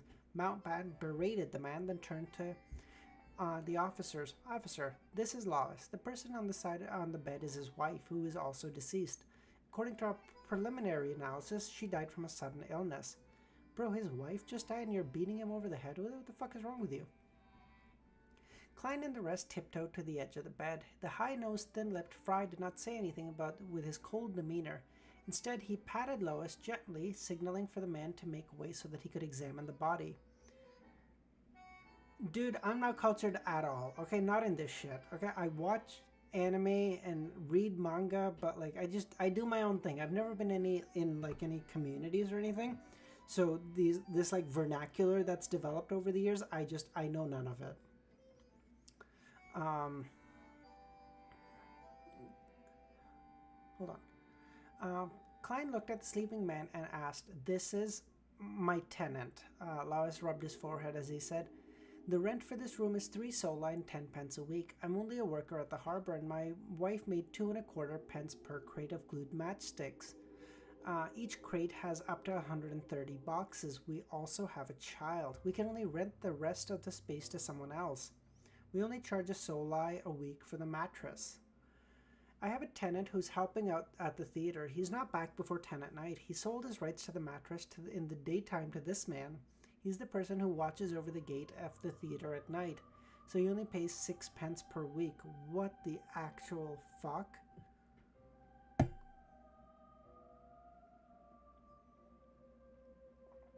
Yeah, that is true. But Nightwalker, I don't think that's just a Japanese thing. I think there's like unique words that no one ever hears of that just exist in the dictionary. Like,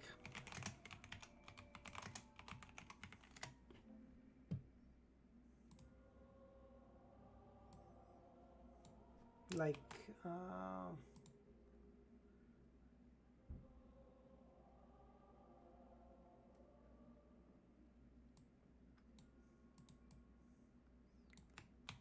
okay, tell me why this is a word.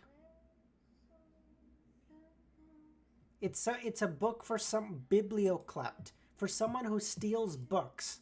Why not just a book thief, bro? What the fuck? I mean, it's biblioclept, book thief.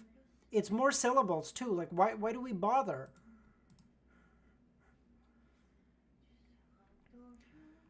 Hearing the other party's steamer as he explained it, Klein couldn't help but look at the crate in the corner of the room. One crate had 130 boxes and only earned them 2.25 pence, and the cost, about the cost of 2 pounds of black bread. What the fuck is black bread? How many crates could she manage a day? Leonard surveyed the surroundings and said, "Was your wife acting abnormally prior to her death?"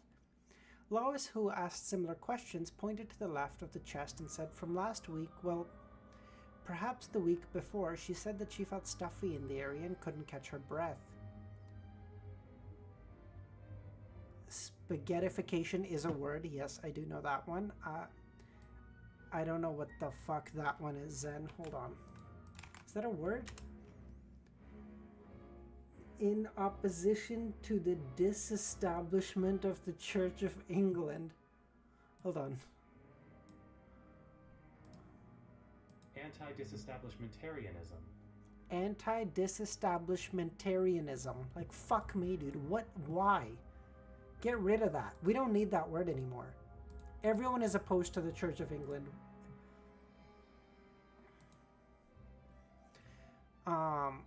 Was your the precursor to a heart condition a normal death? Klein interrupted. Did you see how she died? Lois recalled, she stopped working after sunset. Candles and gas are more expensive than the matchboxes. She said that she was very tired and asked me to talk to the kids and let her rest. When I saw her again, she had already stopped breathing. Defenestration. I do know, I have heard that word before. I don't know offhand. Oh, to throw someone out of a window. Nice, yeah. Another one I can think of is patricide. Like, why is there a word for the killing of one's own father? Why does that require a word? There's also a word for killing your uncle. I'm gonna be on a list for searching this. Word for murder of uncle. There's avinia. That, fuck me, I tried. Avunculousite. Even Google doesn't tell me how to pronounce it. I don't fucking know, dude.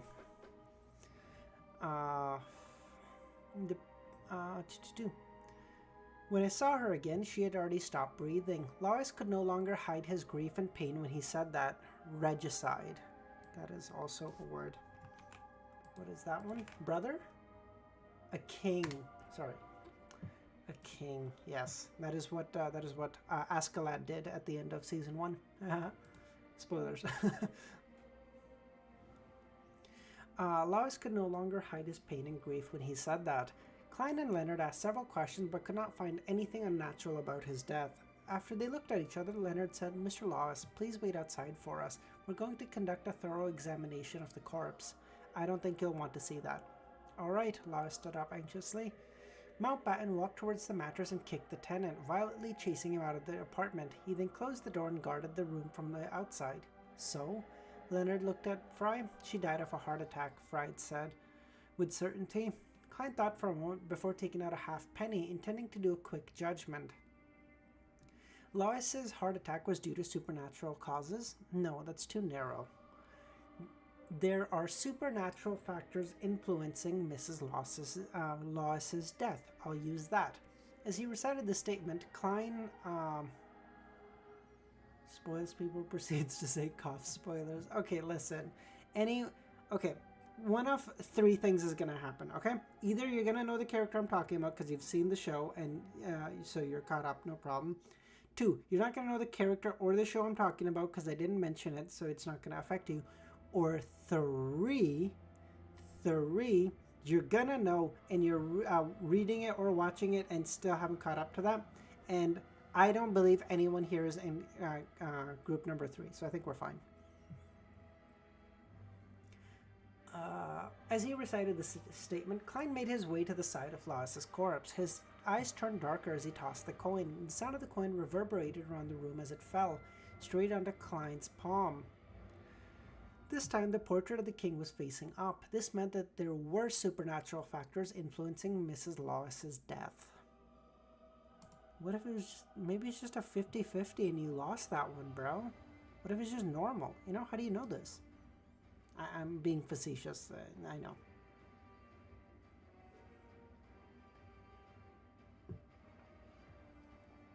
Okay. If I did spoil it for someone, please let me know. I would like to apologize, okay? Let me know. Milos, Romero, you both can't say yes. I know you're both fucking lying, okay? This is the presence of supernatural factors. Klein's eyes returned to normal as he looked at Leonard and Fry. Oh, I'm so sleepy. Fuck. Man, I woke up at 6 a.m. I'm so tired. Leonard suddenly chuckled. Very professional and deserving of the title of seer. Are you trying to hint at something? Klein muttered in his head. Fry opened his suitcase and took out a silver knife and other tools. He paused and asked, "The corpse tells me that she died of a sudden heart attack. Do you have any way to divine a more detailed answer?"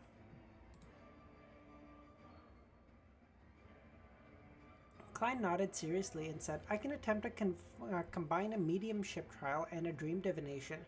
Hopefully, it'll be able to obtain something from Lois's remaining spirituality."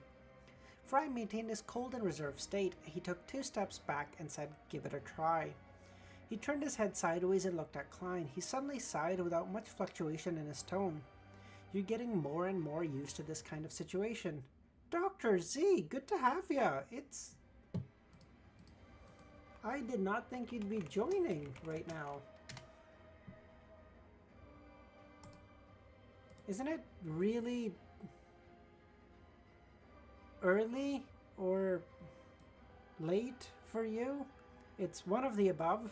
I don't know what it is. No? Broke complained on... Yeah, I'm just on the last chapter, Dr. Z, so you caught us at the tail end.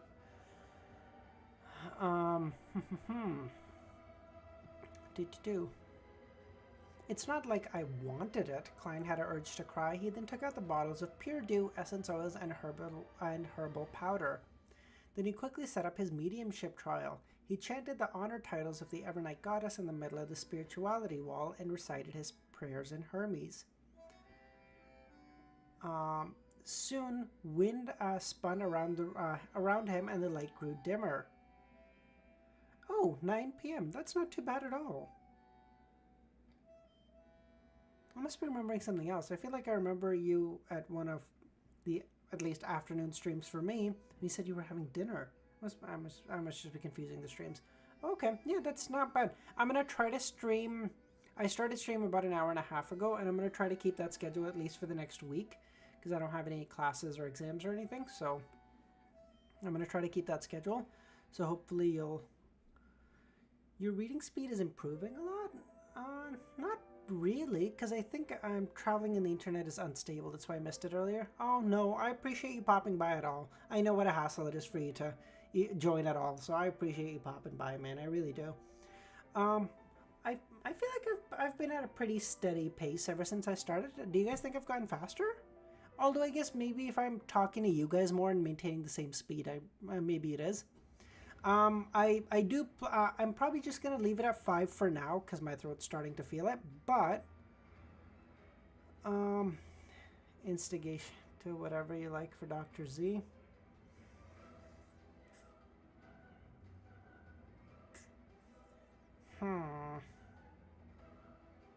Okay. I'll give you guys an option. Okay. I can either try to do like, let's say 7 right now. I'm gonna say 7. Just making up a number off the top of my head. Or I can leave it at 5 and then do like 3 or 4 in the afternoon in a second stream. What works better? You guys let me know. We'll do that, okay? Okay. Okay. Soon the wind spun around him and the light grew dimmer. Klein's eyes turned entirely black. He then repeated the divination statement: "The cause of Mrs. Lois's death. The cause of Mrs. Lois's death." He entered the dreamland while standing and saw a translucent spirit lingering around the corpse. Then he extended his illusory hand to touch Mrs. Lois's remaining spirituality. In an instant, the light, I think that's supposed to say in an instant, light burst out in the room in front of him, flashed past one after another. There was a skinny and sallow lady dressed in ragged clothes, busily making matchboxes. She suddenly paused and held her chest. She was speaking to her two children. Her body wavered as she gasped for air. She was buying black bread when someone suddenly patted her. She was having the symptoms of a heart attack again and again. She was feeling weary and got into bed, but she never woke up again. Klein observed every single detail, intending to look for traces of supernatural factor, but when everything ended, he still hadn't gained any clues. As the blurriness shattered, Klein left the dreamland and returned to reality. He dispelled the wall of spirituality and said to the waiting Fry, and amused Leonard. There were no direct symptoms. Most of the scenes revealed that Mrs. Lois had a heart ailment a long time ago. The only scene that was different was when Mrs. Lois was patted by someone on the back. The hand was fair and slender, apparently a woman's.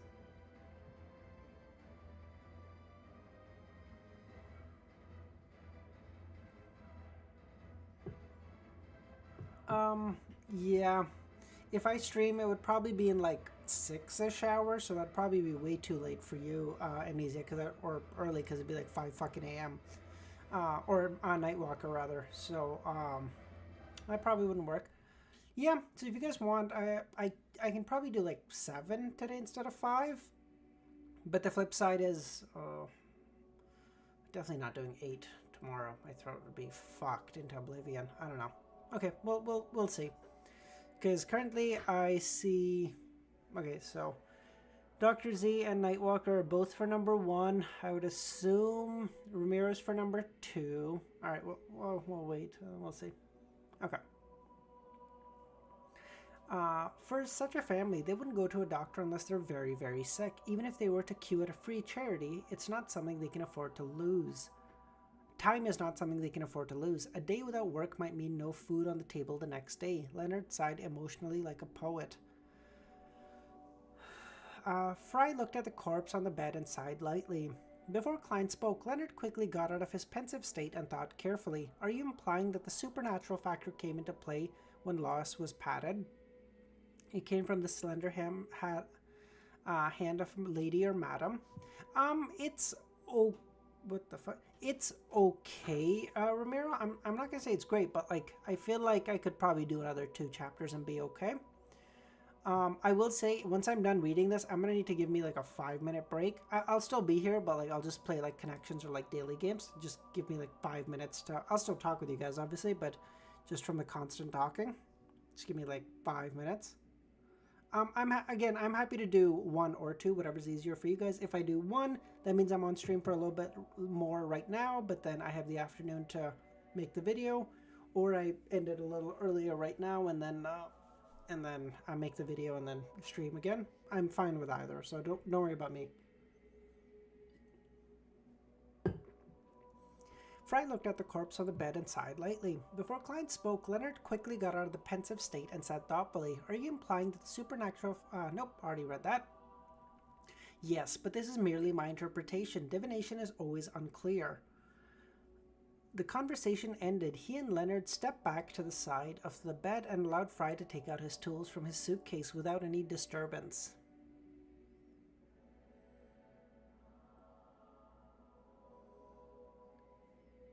Okay, Milos, you said do 7, and then you said 2, because option 2 is I stream in the afternoon. You're fucking confusing me, man. The conversation ended. He and Leonard stepped back to the other side of the bed and allowed Fry to take out his tools from his suitcase without any disturbances. So he could do a further examination. Okay, not true. My videos get like an order of magnitude more, views than my streams. Everyone here, I agree, probably doesn't watch the other anime videos. I appreciate that.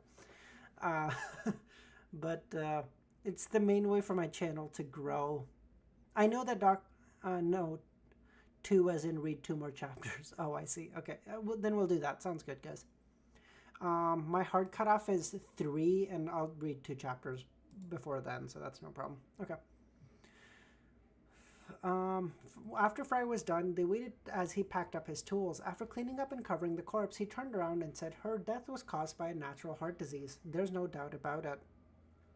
Upon hearing the conclusion, Leonard paced back and forth. He even walked to the side of the door, paused for quite a while before saying, "That's it, let's head over to the workhouse in the West Borough. We'll see if we can find other clues. Maybe we can link the 2 incidents together."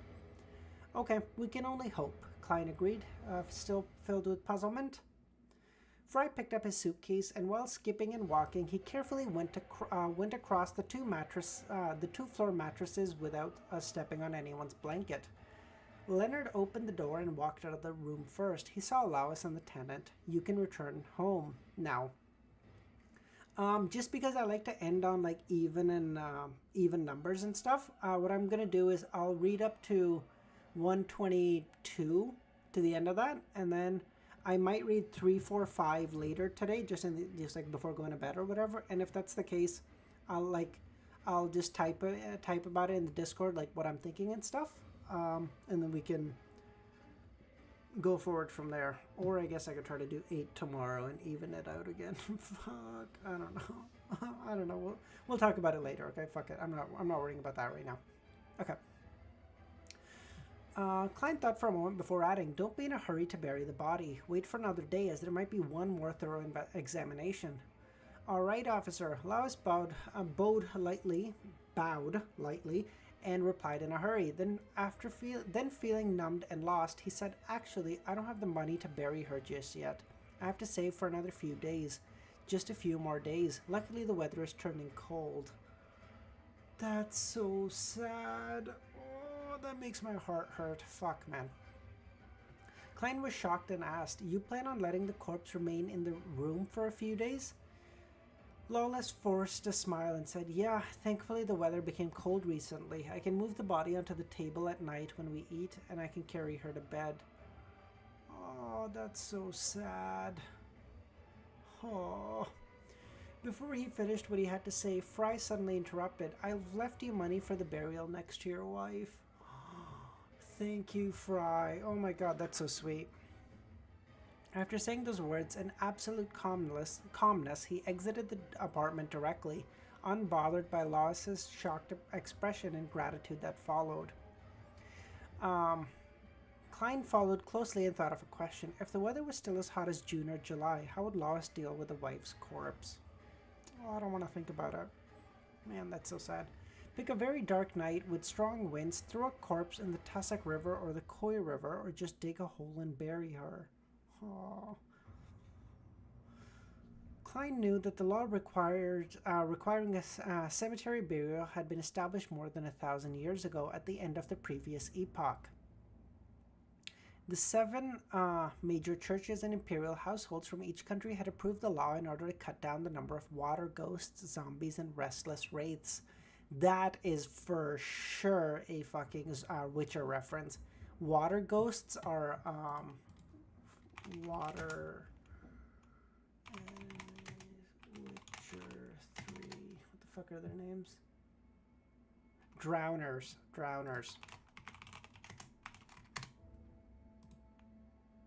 That's a water goblin for sure. Water ghost rather, sorry. And wraiths are wraiths. And zombies are zombies. So I'm not gonna explain that. That's for sure.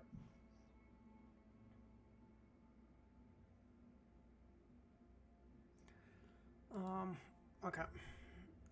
Each country provided free land, while each church was in charge of keeping watch and patrolling. They only charged minimum from cremation and burial in order to pay for the necessary labor force. But even so, the truly poor couldn't afford it. After leaving 134 Ironcross Street on the lower street, the 3 Nighthawks and Mountbatten parted ways. Silently, they took a turn to the nearby workhouse in Westboro. As they got closer, Klein saw a long queue. It was like people when It was just like when people from the foodaholic empire on Earth queued for a shop that had gone viral on the internet. The place was packed. There's about 100. No, closer to 200, he muttered in surprise. He saw the people queuing were in tattered clothes with numb expressions. They only occasionally looked towards the door of the workhouse impatiently. Is this? They're either giving out work or it's like a food kitchen, or I don't know. Fry slowed down and coldly said, "There's a limit to the number of homeless poor each workhouse will accept daily." Okay, work. They can only take them based on the queue order, of course. The workhouse will examine and refuse any who fail the criteria. The economic recession in recent months has played a part too. This is what we're about to get in the next couple of months, boys. Those who don't manage to queue will have to figure out a way on their own, Klein asked. Subconsciously, they can also try their luck in the other warehouses. Different warehouses have different operating hours. However, each has the same long line. Some of them would wait from 2 in the afternoon. Fry paused. The rest of the people mostly starve for a day. Then they lose their ability to find a job and fall into a vicious cycle that leads directly to death. Yeah, it's like an exponential curve downwards. It fucking sucks. Klein fell silent for a few seconds before letting out a sigh. The newspaper never published any of this. Mr. Fry, I hardly ever hear you speak so much. I was once a pastor in the workhouse of a goddess. Fry maintained his cold attitude. When the three of them arrived at the door of the warehouse in Westboro, they showed their identity to the doorkeeper, who was eyeing the queuers arrogantly before they were taken into the warehouse. Threatened you to sleep before 3 a.m.? That just sounds like caring to me, man. I wouldn't call that abuse.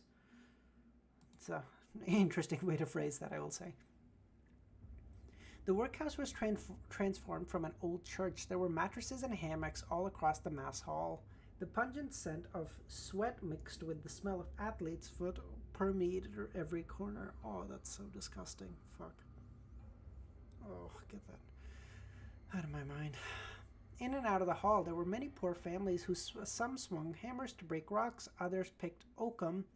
No one was free. In order to not let poor people rely too much on workhouses and turn into scoundrels, the Poor Law established in 1336 enforced a rule whereby every poor person can only stay in a workhouse for 5 days at most. Any longer than that, one would be cast out. During the 5 days, they do a manual labor, such as breaking rocks or picking oakum. These are the same tasks that criminals in prison do.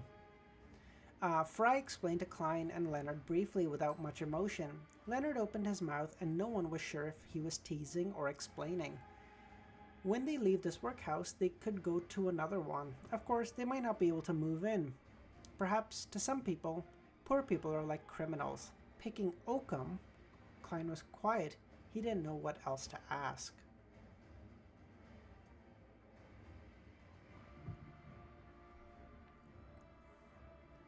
The fibers of old ropes are actually great material to seal gaps in boats. Cool. Fry stopped and found a burnt mark on the ground. A few minutes later, the director and pastor of the workhouse rushed over. They were both men in their 40s. Salas started the fire here and only burned himself to death? Leonard asked, pointing at the ashen mark on the ground. The director of the workhouse was a man with a broad, bumpy forehead. He scanned the area where Inspector Mitchell was pointing with blue eyes and nodded in affirmation. Yes. Before that, did Salas act strangely in any way? Klein asked. The director of the workhouse thought and said, according to the person that slept next to him, Salas had been chanting, "The Lord has given up on me. The world is too filthy. I have nothing left."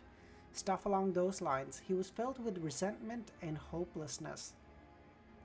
But no one expected him to break all the kerosene lamps and start a fire to burn everything down while everyone was sleeping. Thank the Lord someone found out in time and stopped his wicked act. Interesting.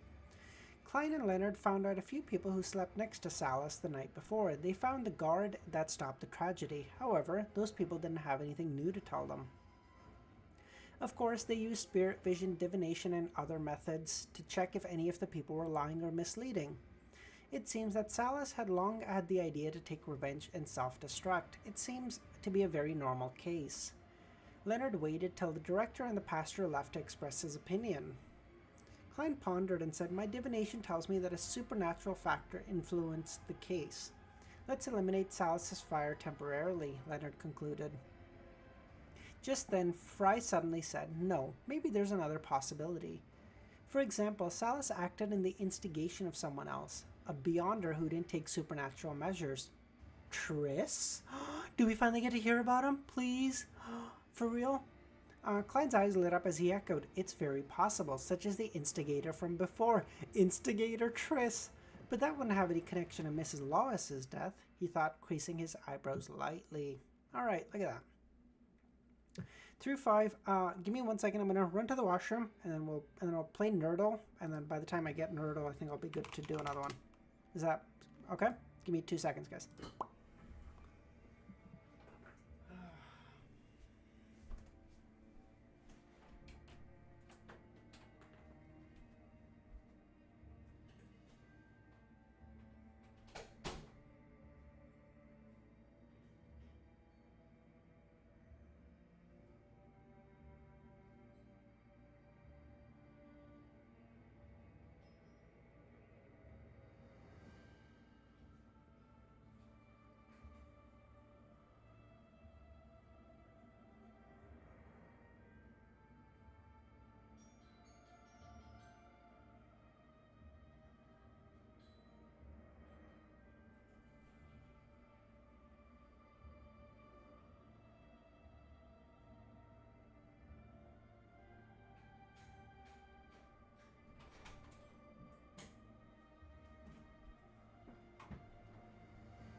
This is what I wanted you to read.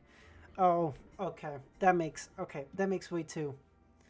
No, no. I've been talking about this for a while. I was so excited to see what happens to Triss, cause like it's such a cool storyline. Like we've seen him built up for so long. He's a sequence 8 who got offered a sequence 7 for Witch by the member of the Demonist sect. So like I'm curious, what happens when someone takes a sequence 7 Witch? Like does he become a girl? What happens?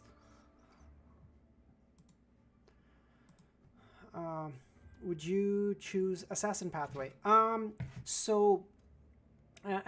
So my current understanding is... Alright, sorry. Let me pull up my notes really quickly. Give me a second. Okay. So what I said was, and I'll still stick to this because I don't think I have anything better yet. What I said was, if I had to choose a pathway knowing like, okay, listen, you get to take a sequence 9 and then you never advance beyond that. Like I was just stuck at 9, whichever one I take, I just stick to a sequence 9. I would take assassin because it's like a basic stat increase. Like you're stronger, faster, more perceptive. Just like a basic, like you just become like a better person, I guess, like a metahuman or whatever you want to call it, right?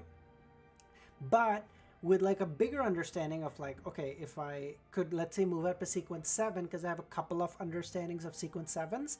Let me just see. Sleepless is out. That sounds fucking horrible. I don't want that.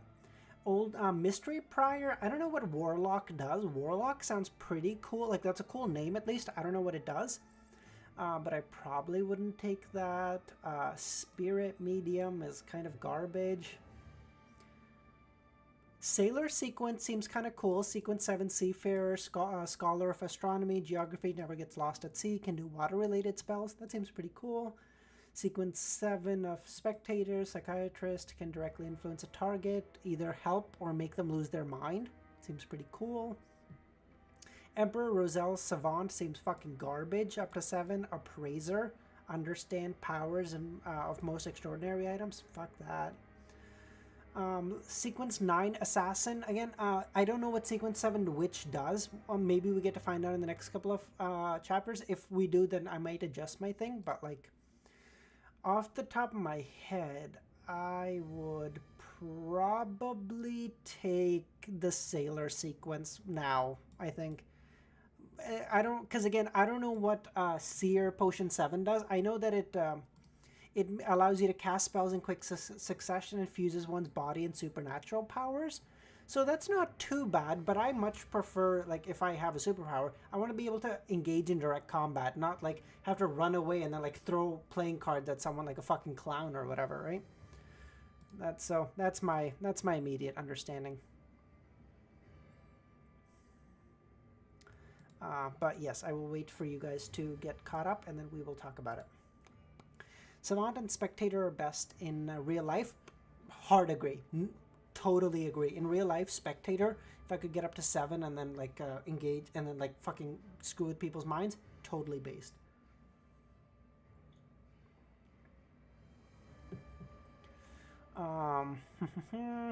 Mystery Prior, Seer, Apprentice would be my choice if we're only talking 9. Interesting. Divining the Future would be a cool... Again, like, that's a super cool skill.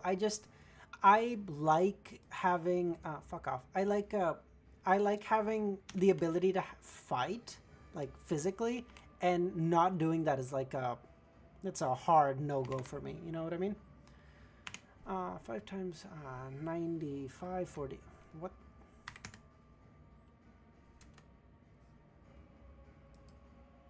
Okay, so that's right, okay.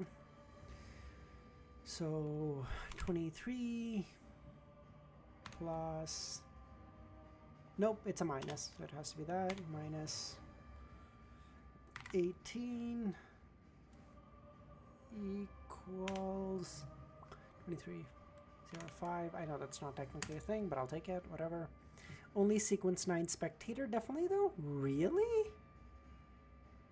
Really? Spectator? You can just see people's emotions? What do I give a shit? People show that on their faces anyway. Higher sequence carries Secret Suppliant. That, Secret Suppliant, we don't know that much about it yet, do we? It's not in my notes.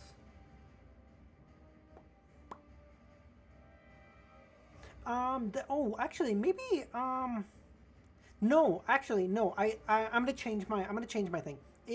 If I only had sequence 9, I would choose Arbiter, I think. Convincing Charm and outstanding combat ability. I think I would take Arbiter then if I only had 9. I think that's better. The Faina Potter family has it, yeah. So I'm going to take that. Never mind. I'm going to change my stance. I have 2 favorite among pathways. Oh, you can't. Both of your pathways you can't even tell me about. Yeah, Dr. Z. Okay, based. Like, okay. So 23, that doesn't work, so I'm going to do... so let's do 17 minus 13. Again, this still doesn't work, because it's not supposed to be 0.4. What did I do?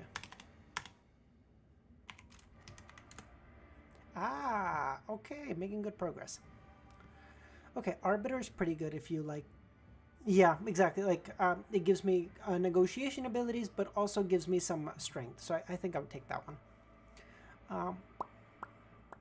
Let's do 51 minus 13 equals 51 minus 13.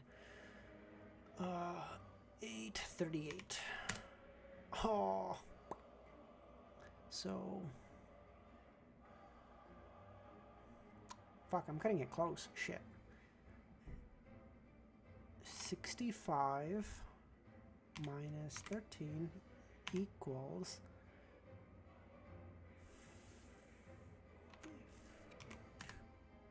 Oh, that was close. Okay. Great choice, but what a pity. I want to see you as Assassin. Again, if it's just Sequence 9, I will take that one. I don't really want to fight, so I'll pick Apprentice. You don't want... Yeah, you're... Yeah. I don't like the idea of being in a supernatural world and then being that one fucking loser who's a range attacker who's like, no, I have to keep running away, and then like throwing playing cards or like pulling out fucking the never-ending handkerchief that clowns do or whatever. Like, that shit sounds cancerous to me. Fuck that. Okay, so 60 something. What do I know? Okay, so it has to be a repeat number. So it could be 61 minus 13, I guess. It could be 61 minus 13 would bring me to 48. Can't be that because 8 isn't on there. Okay. 62 can't be there. 66.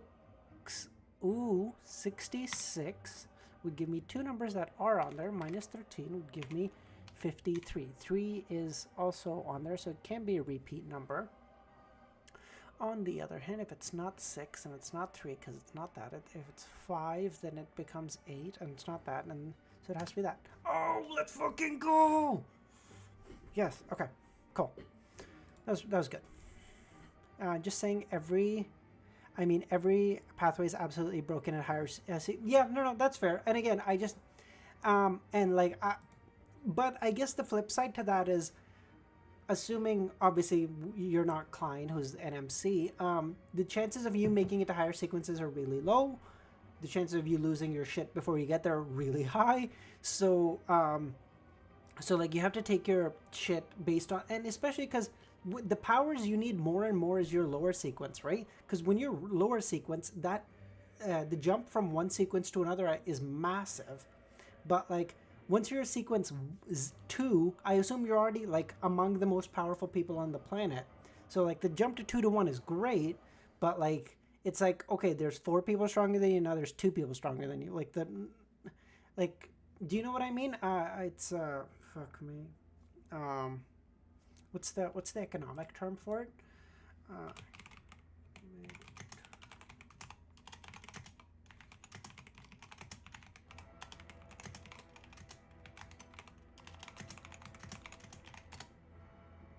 Yes, marginal utility.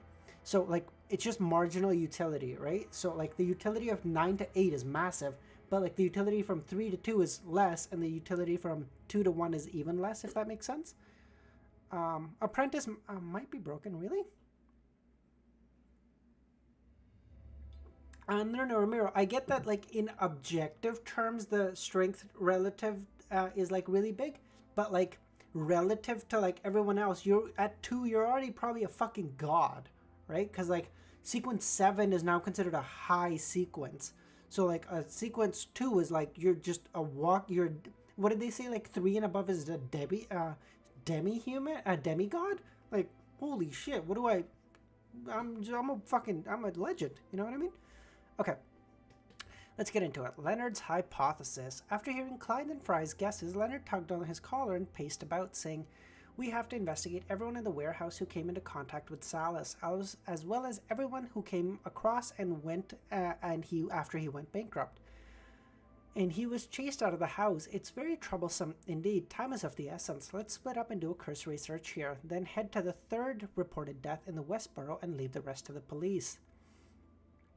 All right. Klein answered without hesitation. Fry didn't have any objections. He turned towards the people who had been sleeping near Salas last night. Klein was about to find someone to question when he suddenly saw Leonard shooting looks at him. He was motioning at the side hall of the workhouse with his chin. What does he want? Klein was a little lost. He acted as though nothing had happened and strolled around the hall, then followed Leonard into the side hall while Fry was distracted. They made their way through the partition to a silent corner which had no one else around. No, I get that fucking Captain Dunn mentioned this, that sequence 7 is technically low. Sequence 7 is technically... I thought he said, sequence 7 is technically low according to historical standards, but nowadays, because there's so few Beyonders, sequence 7 is considered mid. Isn't that right? Oh, you just correct that. Wait. Did I just say all that and then I just agreed with you? What the fuck did I say? I'm losing my fucking... See, this is why I don't stream more than 5 chapters, and I just fucking lose my mind. Okay. In the past, it was a low... Okay, so... Yes. What's your hypothesis? Klein looked around. Leonard, with his deep gray eyes, returned with a question. If there were no supernatural factors, what do you think Mrs. Law's outcome would have been? Klein thought for a moment, then said, "The same, just delayed a week or 2, perhaps a month. But to a family like theirs, they only would have seen a doctor when she was at her limit. As long as her heart problems turned for the worse, there would have been no way to be saved. Then, what about Salas? If he hadn't been instigated by someone, what kind of end would he have?" From the description of the information, Salas was already very angry about his bankruptcy and was furious that no one saved him. I think he would have exacted his vengeance sooner or later, but not at the people at the warehouse. He might have targeted the boss that made him bankrupt or the staff of the bank that seized his house. I'm losing control, unironically. Yeah, just fucking. I talked for like 20 seconds only to be like, oh yeah, Nightwalker, you're right. Like, fuck me, what was I saying? What would the result of the revenge be? Leonard pressed on. Without a doubt, he had already decided to end his life. He would have died no matter what. What the result of the revenge was, he would have died no matter what the result of the revenge was. Leonard nodded and revealed his signature flippant smile. Then we can conclude that Lois's and Salas were both fated to die soon. Klein was a knowledgeable keyboard warrior. Upon hearing the question, he immediately guessed. You're saying the deaths were moved forward. Yeah, they were just sped up by the supernatural factors. But why? A more accurate description would be their life force had been shortened by some kind of supernatural factor. It was stolen, and life force is the best material when it comes to summoning evil gods or devils or conducting terrifying curses. Leonard smiled as he corrected Klein's guess, summoning evil gods and devils or conducting terrifying curses. Klein looked into Leonard's emerald eyes and said, in doubt, you seem to be very sure of this, but for the time being, our investigation is only 2 samples. Leonard laughed cynically. Klein, there's no need for any pretense. I saw you break free from the control at 249. I know that you're special, and you should be able to sense that I'm a little different from the average Beyonder. Excuse me? He knew and he didn't say anything for this long? His smile disappeared as he looked into Klein's eyes. Oh, never mind. You guys are right. I should have read this. This is good. I've told you that there are many special people in this world that can go do things that others can't, such as you and me. Dude, I really hope he gets to join the tarot club, dude. Leonard is my go. Holy shit. The world has a long history. There are many magical items that people wish to obtain to control. They wish to become the stars of their own show. Star? Like the Crimson Star? No, sorry, I'm just saying shit. There aren't many people like that, but it's impossible that there are only 1 or 2 of them. I don't think a Beyonder with his or her secrets is a bad person or an evil thug. I don't think that we even need to be clear on where special abilities come from and what they represent. As long as your actions are not endangering me, the Nighthawks, or Tingeon City, then you're still my partner. Similarly, I hope that you'll look at me with the same attitude. Of course, it's best not to speak of this to the higher-ups. Those foggies are old-fashioned and conservative, always thinking that special people like us will definitely lose control. Based. Definitely feel the pull and temptation of evil gods or the devil. Sorry. But I have more secrets than you can ever imagine, Klein thought to himself. He said, frankly, I share the same sentiments as you. I only look at your actions and motives. And don't care how special you are. I will also try not to probe into your secrets. Leonard is the MC for real? Yeah, literally my goat, dude. Holy shit.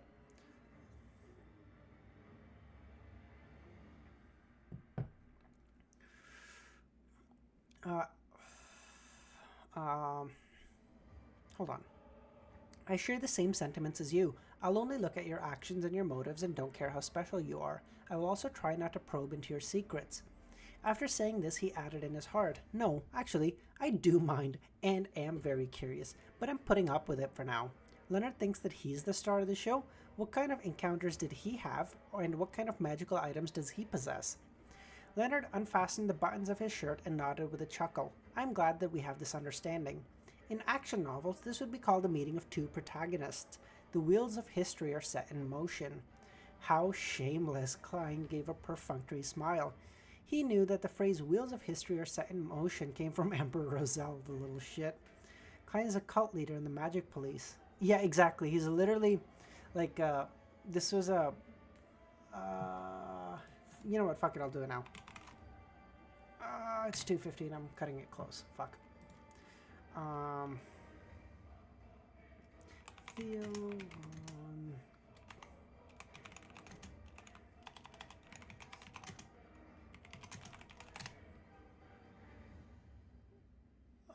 I can't find it. Fucking Theo Vaughn had this joke that like in the old west, shit was so much easier. You could just like kill a person, then shave your beard, and then get a job as a sheriff, and then look for yourself. Sorry, it's a great fucking bit. I can't find it right now. I don't know. Whatever.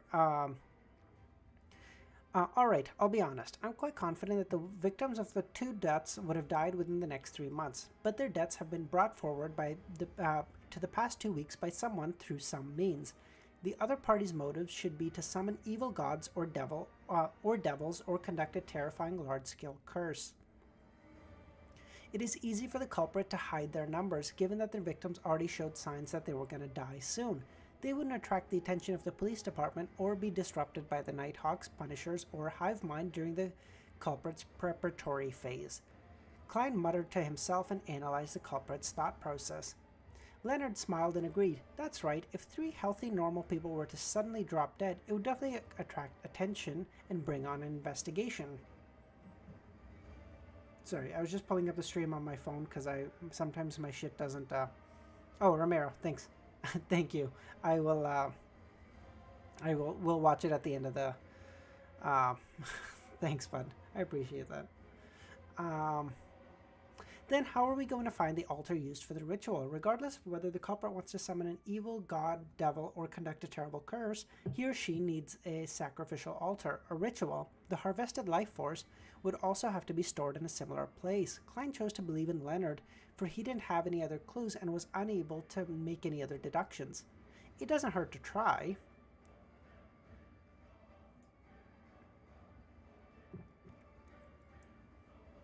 Leonard laughed and said, Klein, isn't that within your professional domain? Can't you imagine what is happening around an altar like that? Without waiting for Klein to answer, Leonard described a thick aura of death within the altar with the altar at the center. There wouldn't be any living things other than the person conducting the ritual in a 10-meter radius. The surrounding temperature would be at least 5 degrees lower than the average temperature, with a cold wind blowing past it continuously, and the stolen life force of Lois and the rest remaining within the altar, sealed by a wall of spirituality. Being knowledgeable in questionable areas is so awkward. Yes, totally. Yeah, it's like if you find out that someone you know is like good at lockpicking, you're like, interesting. What the fuck is happening here? You know. Having said that, he looked at Klein and teased, I think that you would be able to divine roughly where the altar is with the following qualities. Klein frowned slightly, and replied solemnly, as long as it's within Tingen City. Furthermore, I would need a quiet place where I wouldn't be disturbed. My house, for example. I would also need the personal belongings of Lois and the rest. Klein's heart skipped a beat. He felt that Leonard was a little too knowledgeable in the dark arts. No problem, Leonard laughed. He suddenly stepped past Klein and walked towards the hall, not saying anything more.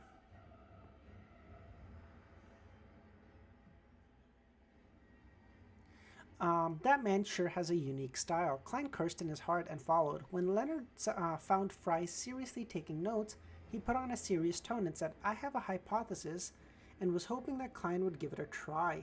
What hypothesis? Fry asked, appearing cold. You know how to lockpick, Romero. Then I'm sure you know, like if you tell someone that, they go, huh.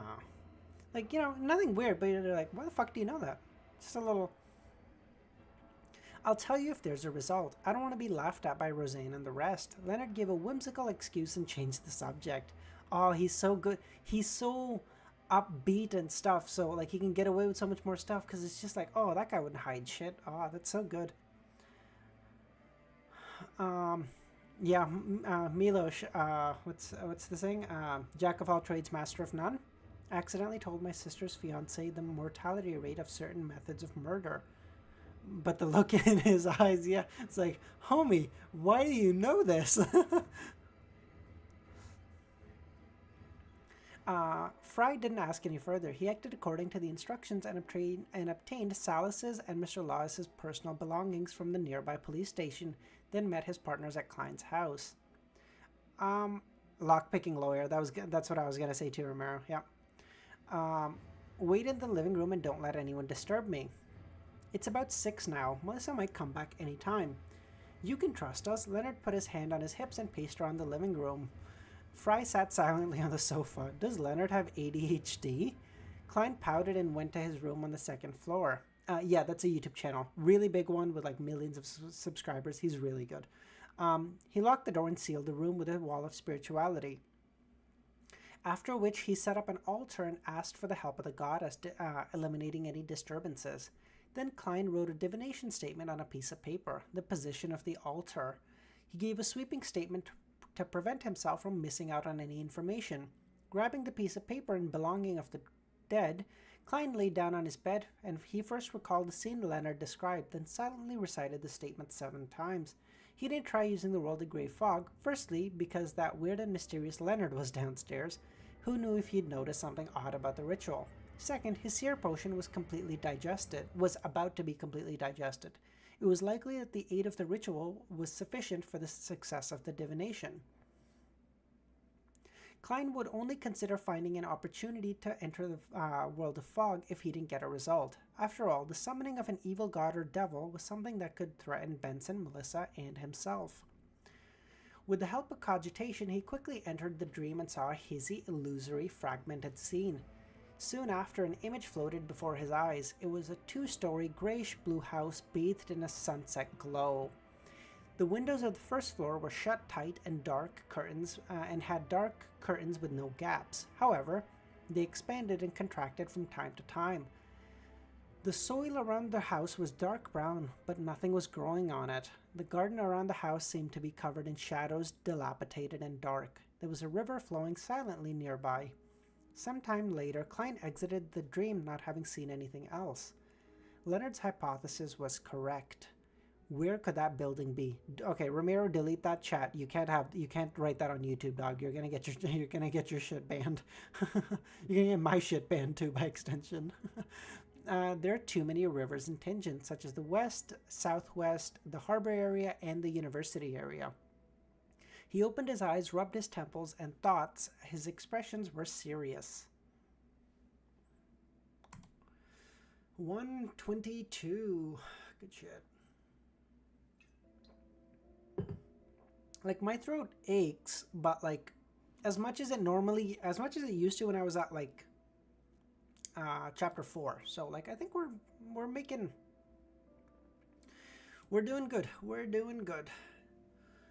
Target building.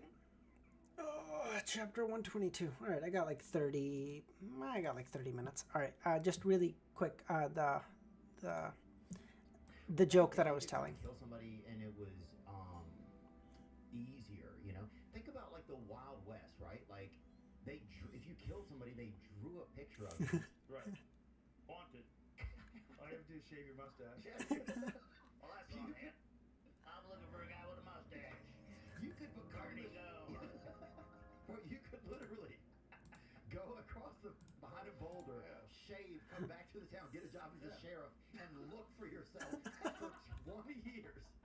That's such a good bit. That's such a good bit, dude. Well, back then you could... Theo Vaughn is the fucking goat. He's so funny.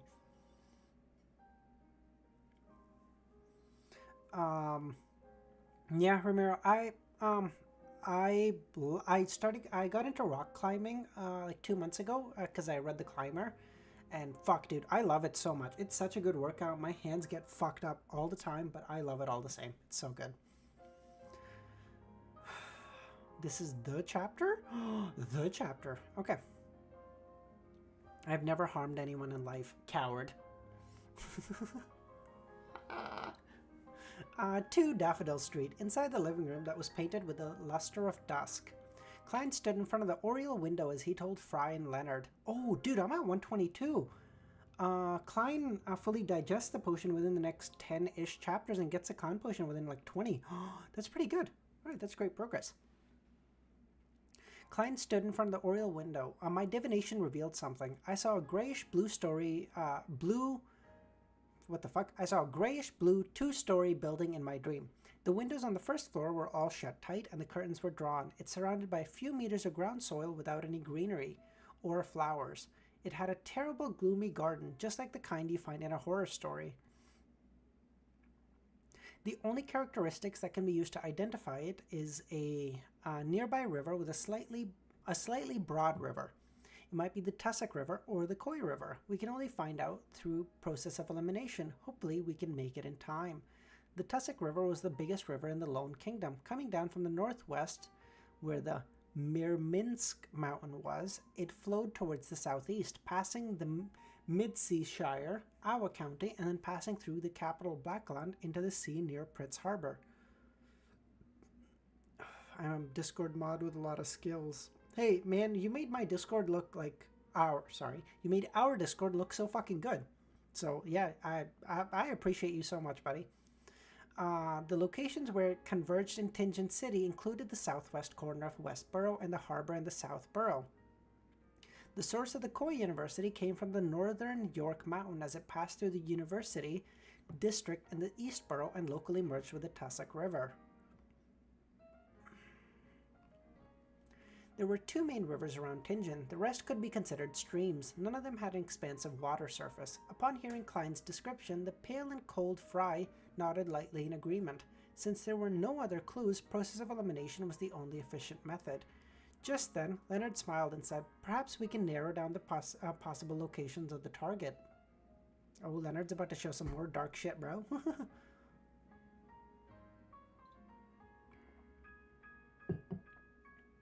How do we narrow the possibilities? Klein frowned and asked in reply as he looked at the silver vine leaf pocket watch. That was hard to say.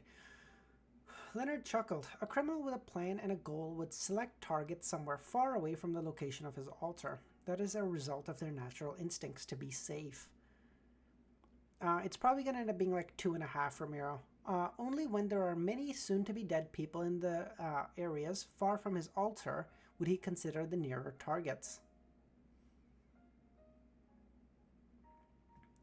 So we should read through the information again. Exclude the areas where the number of deaths incidents rose rapidly above average standards. Klein's eyes lit up when he heard brilliant conjecture. At the same time, inwardly, I don't really have the talent to be a detective. Fry nodded and picked up the documents on the coffee table and started reading it again. After a few minutes, he deepened his hoarse voice and said, "There really is such a region, and there's only one possibility. Which area?" Fry passed the thick stack of information to Leonard, who was next to him. He pursed his lips and said, "Westboro." "It's the Westboro?" Klein clenched his fist and suggested immediately.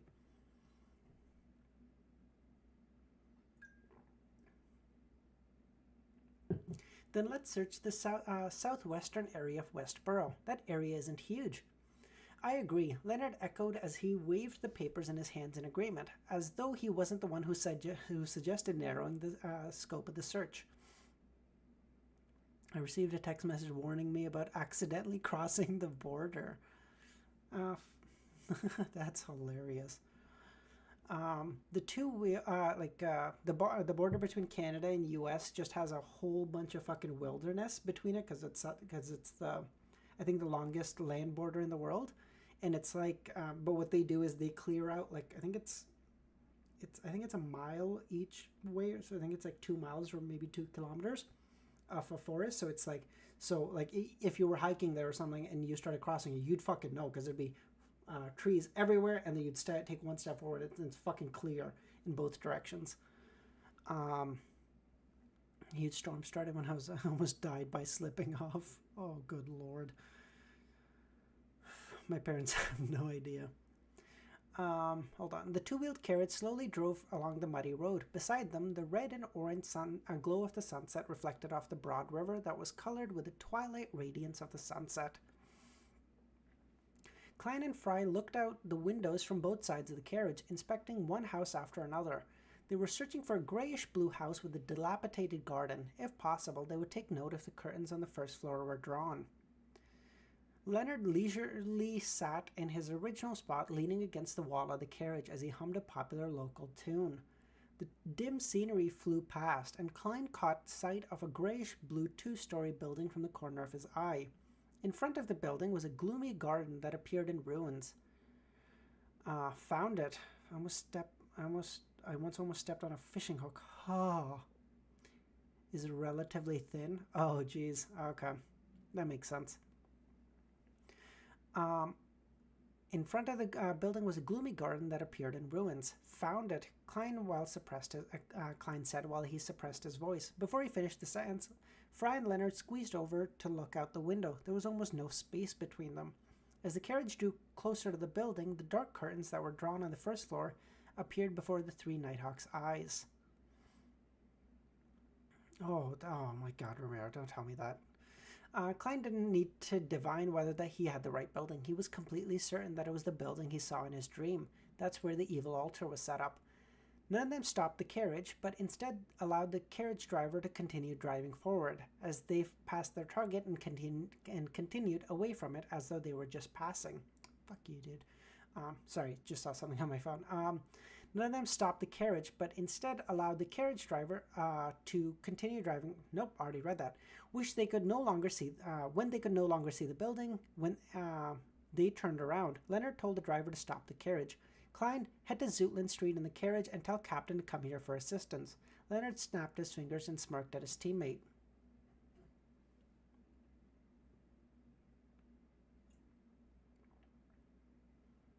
Such a rebellious person you are. Is he thinking of me as a rookie and that I shouldn't be involved in dangerous missions? This fellow is still quite a nice guy. Klein was stunned as he realized what Leonard meant. Fry nodded in agreement. You just started combat training and your job is a support role. I know, and a person who could kill so many in order to hold a ritual wouldn't be an easy opponent. Only the captain could make the situation less terrifying. To my parents, I'm a very innocent person. Yeah. Klein took a breath and agreed rationally. He looked at Leonard, then at Fry, forcing a smile, and said, "Be careful." "Don't worry, I cherish my life a lot. Until the captain arrives, we'll only keep watch and won't get close," Leonard smiled. Fry didn't say anything, but only picked up his suitcase. Klein was quiet for a while. He then took out a copper penny and said, "Let me divine once for you." He chanted, What will happen here will lead to a good outcome." He flipped the coin and at the same time turned his eyes dark. Dang. The coin flipped into the air, then landed firmly in Klein's hand. He looked up and saw it was the king's head. He let out a breath of relief. It's only a blurry symbol, so there are other interpretations. The most important thing is to be careful and prudent at all times. He explained to Fry and Leonard like a seer would. Yeah, I'm definitely starting to feel it in my throat now. But the fact that I can make it through 7 chapters now is a huge improvement. I, too, am digesting my reader potion.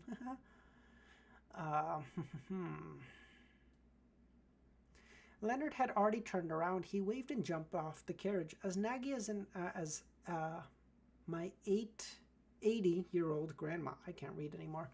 Fry nodded seriously and got off with his suitcase. Watching both his teammates head towards the target building, Klein touched his revolver in his armpit holster and told the driver, "Zootland Street." I've never fished in my life, ever. The driver, who had been hired by the hour, didn't object but allowed the horses to continue the journey. 36 Zootland Street. When Klein entered the Blackthorn Security Company, Roseanne, Mrs. Oriana, and the rest had already gotten off work. It was unusually quiet and dim. Dunn was sitting on the sofa in the guest area. The gas lamp was unlit, and he seemed to blend into the darkness in his windbreaker. Found any clues? Klein, who was searching for the captain, and was given a shock by Dunn's deep voice. Klein quickly turned around and looked into Dunn's eyes and said, "Yes, we..."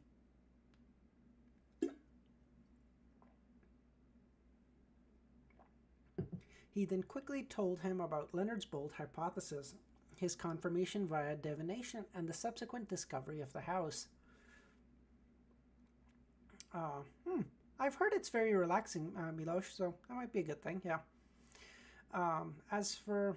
To me, it's one of the things I tried out. Yeah. I don't know. I feel like I would just find it extraordinarily boring. And I don't eat fish too often, so I don't think I'd have much use of it anyway. As for Leonard's confidence and the uniqueness that Leonard had mentioned, they were unimportant and not worth mentioning. I agree. Dunn cut in from time to time. When the briefing ended, he abruptly stood up and walked towards the door. when he was almost down the stairs, and he turned around and said, "I almost forgot. You stay here in case there's an emergency." "All right." Klein nodded solemnly. I would have gone with them, but I get someone needs to say. At that very moment, then Kenley, who was on duty guarding Chanis Gate, the other Nighthawks were busy in the field. Dunn ran down the stairs and suddenly stopped. He put on his hat and shouted at Klein, "Lock the door and follow me. We won't need you to join the battle. At first, you can get a sense of the environment, the atmosphere, and at second, we might need the assistance of ritualistic magic during the final search or inspection. Remember, until everything is over, you have to be at least 50 meters away. You can't get close to the building." Klein was stunned and nodded firmly. "All right." The sun sank beneath the horizon, and the surging Tussock River turned eerie and dark. I stopped bike racing after breaking my arm. Oh, dude, I know. I broke my arm as a kid right at the elbow joint, which fucking sucked for healing.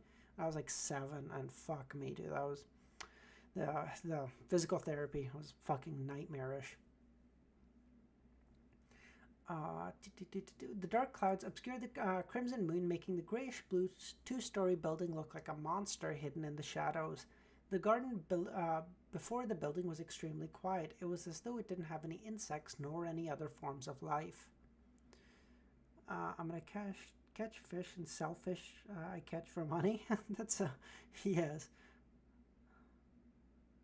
Oh, say Mirabel. Oh yeah, fuck. That's the worst. Yeah. Yes, where was I? Klein looked at the scene from a distance, his palms sweating and his body shivering. He felt that there were countless terrifying things hidden, waiting and hungry for a bloody feast. He watched Dunn, Leonard, and Fry move carefully towards the target building, blending into the darkness.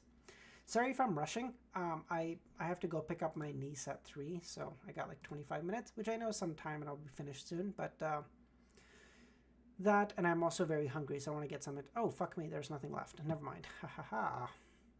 On the second floor of the grayish-blue building, in the bedroom without any lights, a gentle, sweet young maiden with a round face.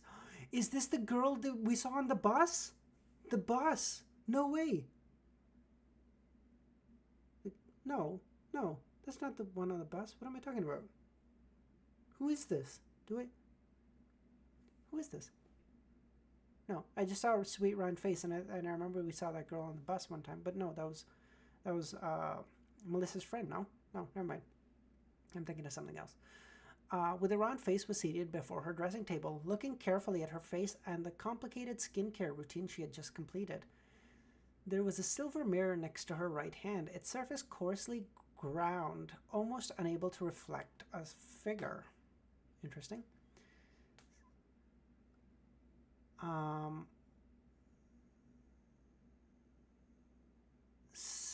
Wait, was it the girl from the bus? No, it can't be. Okay, he's making fun. Doctor's making fun of me. Fuck you, dude. Never mind. Okay. Suddenly, a stream of blood seeped out from the mirror. What the fuck? The expression of the gentle and sweet-looking Trissy suddenly grew grave. She stood up and walked to the window and looked out in silence. Is this Triss after taking potion 7? Witch? That's so cool. Oh, it has to be that. There's no fucking way I'm wrong. No, it has to be. No. Stop.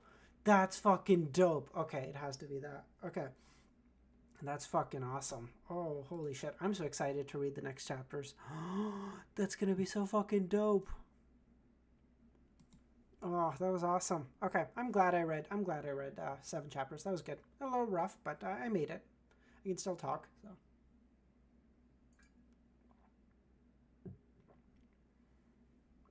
All right, yeah. I'll try to do a stream roughly the same time tomorrow. It'll be noonish for me. I started about 2.5 hours ago. Whatever time that is for all of you. If you're in the Discord, obviously I know Dr. Z you can make it, but if you're in the Discord, I'll try to give you like a 2-hour head start. I promise. I'm going to be more... yes, I promise I will be a lot more... Yes, I sent Trissy art already. Okay. All right. Thank you so much, everyone, for joining. Really great stream.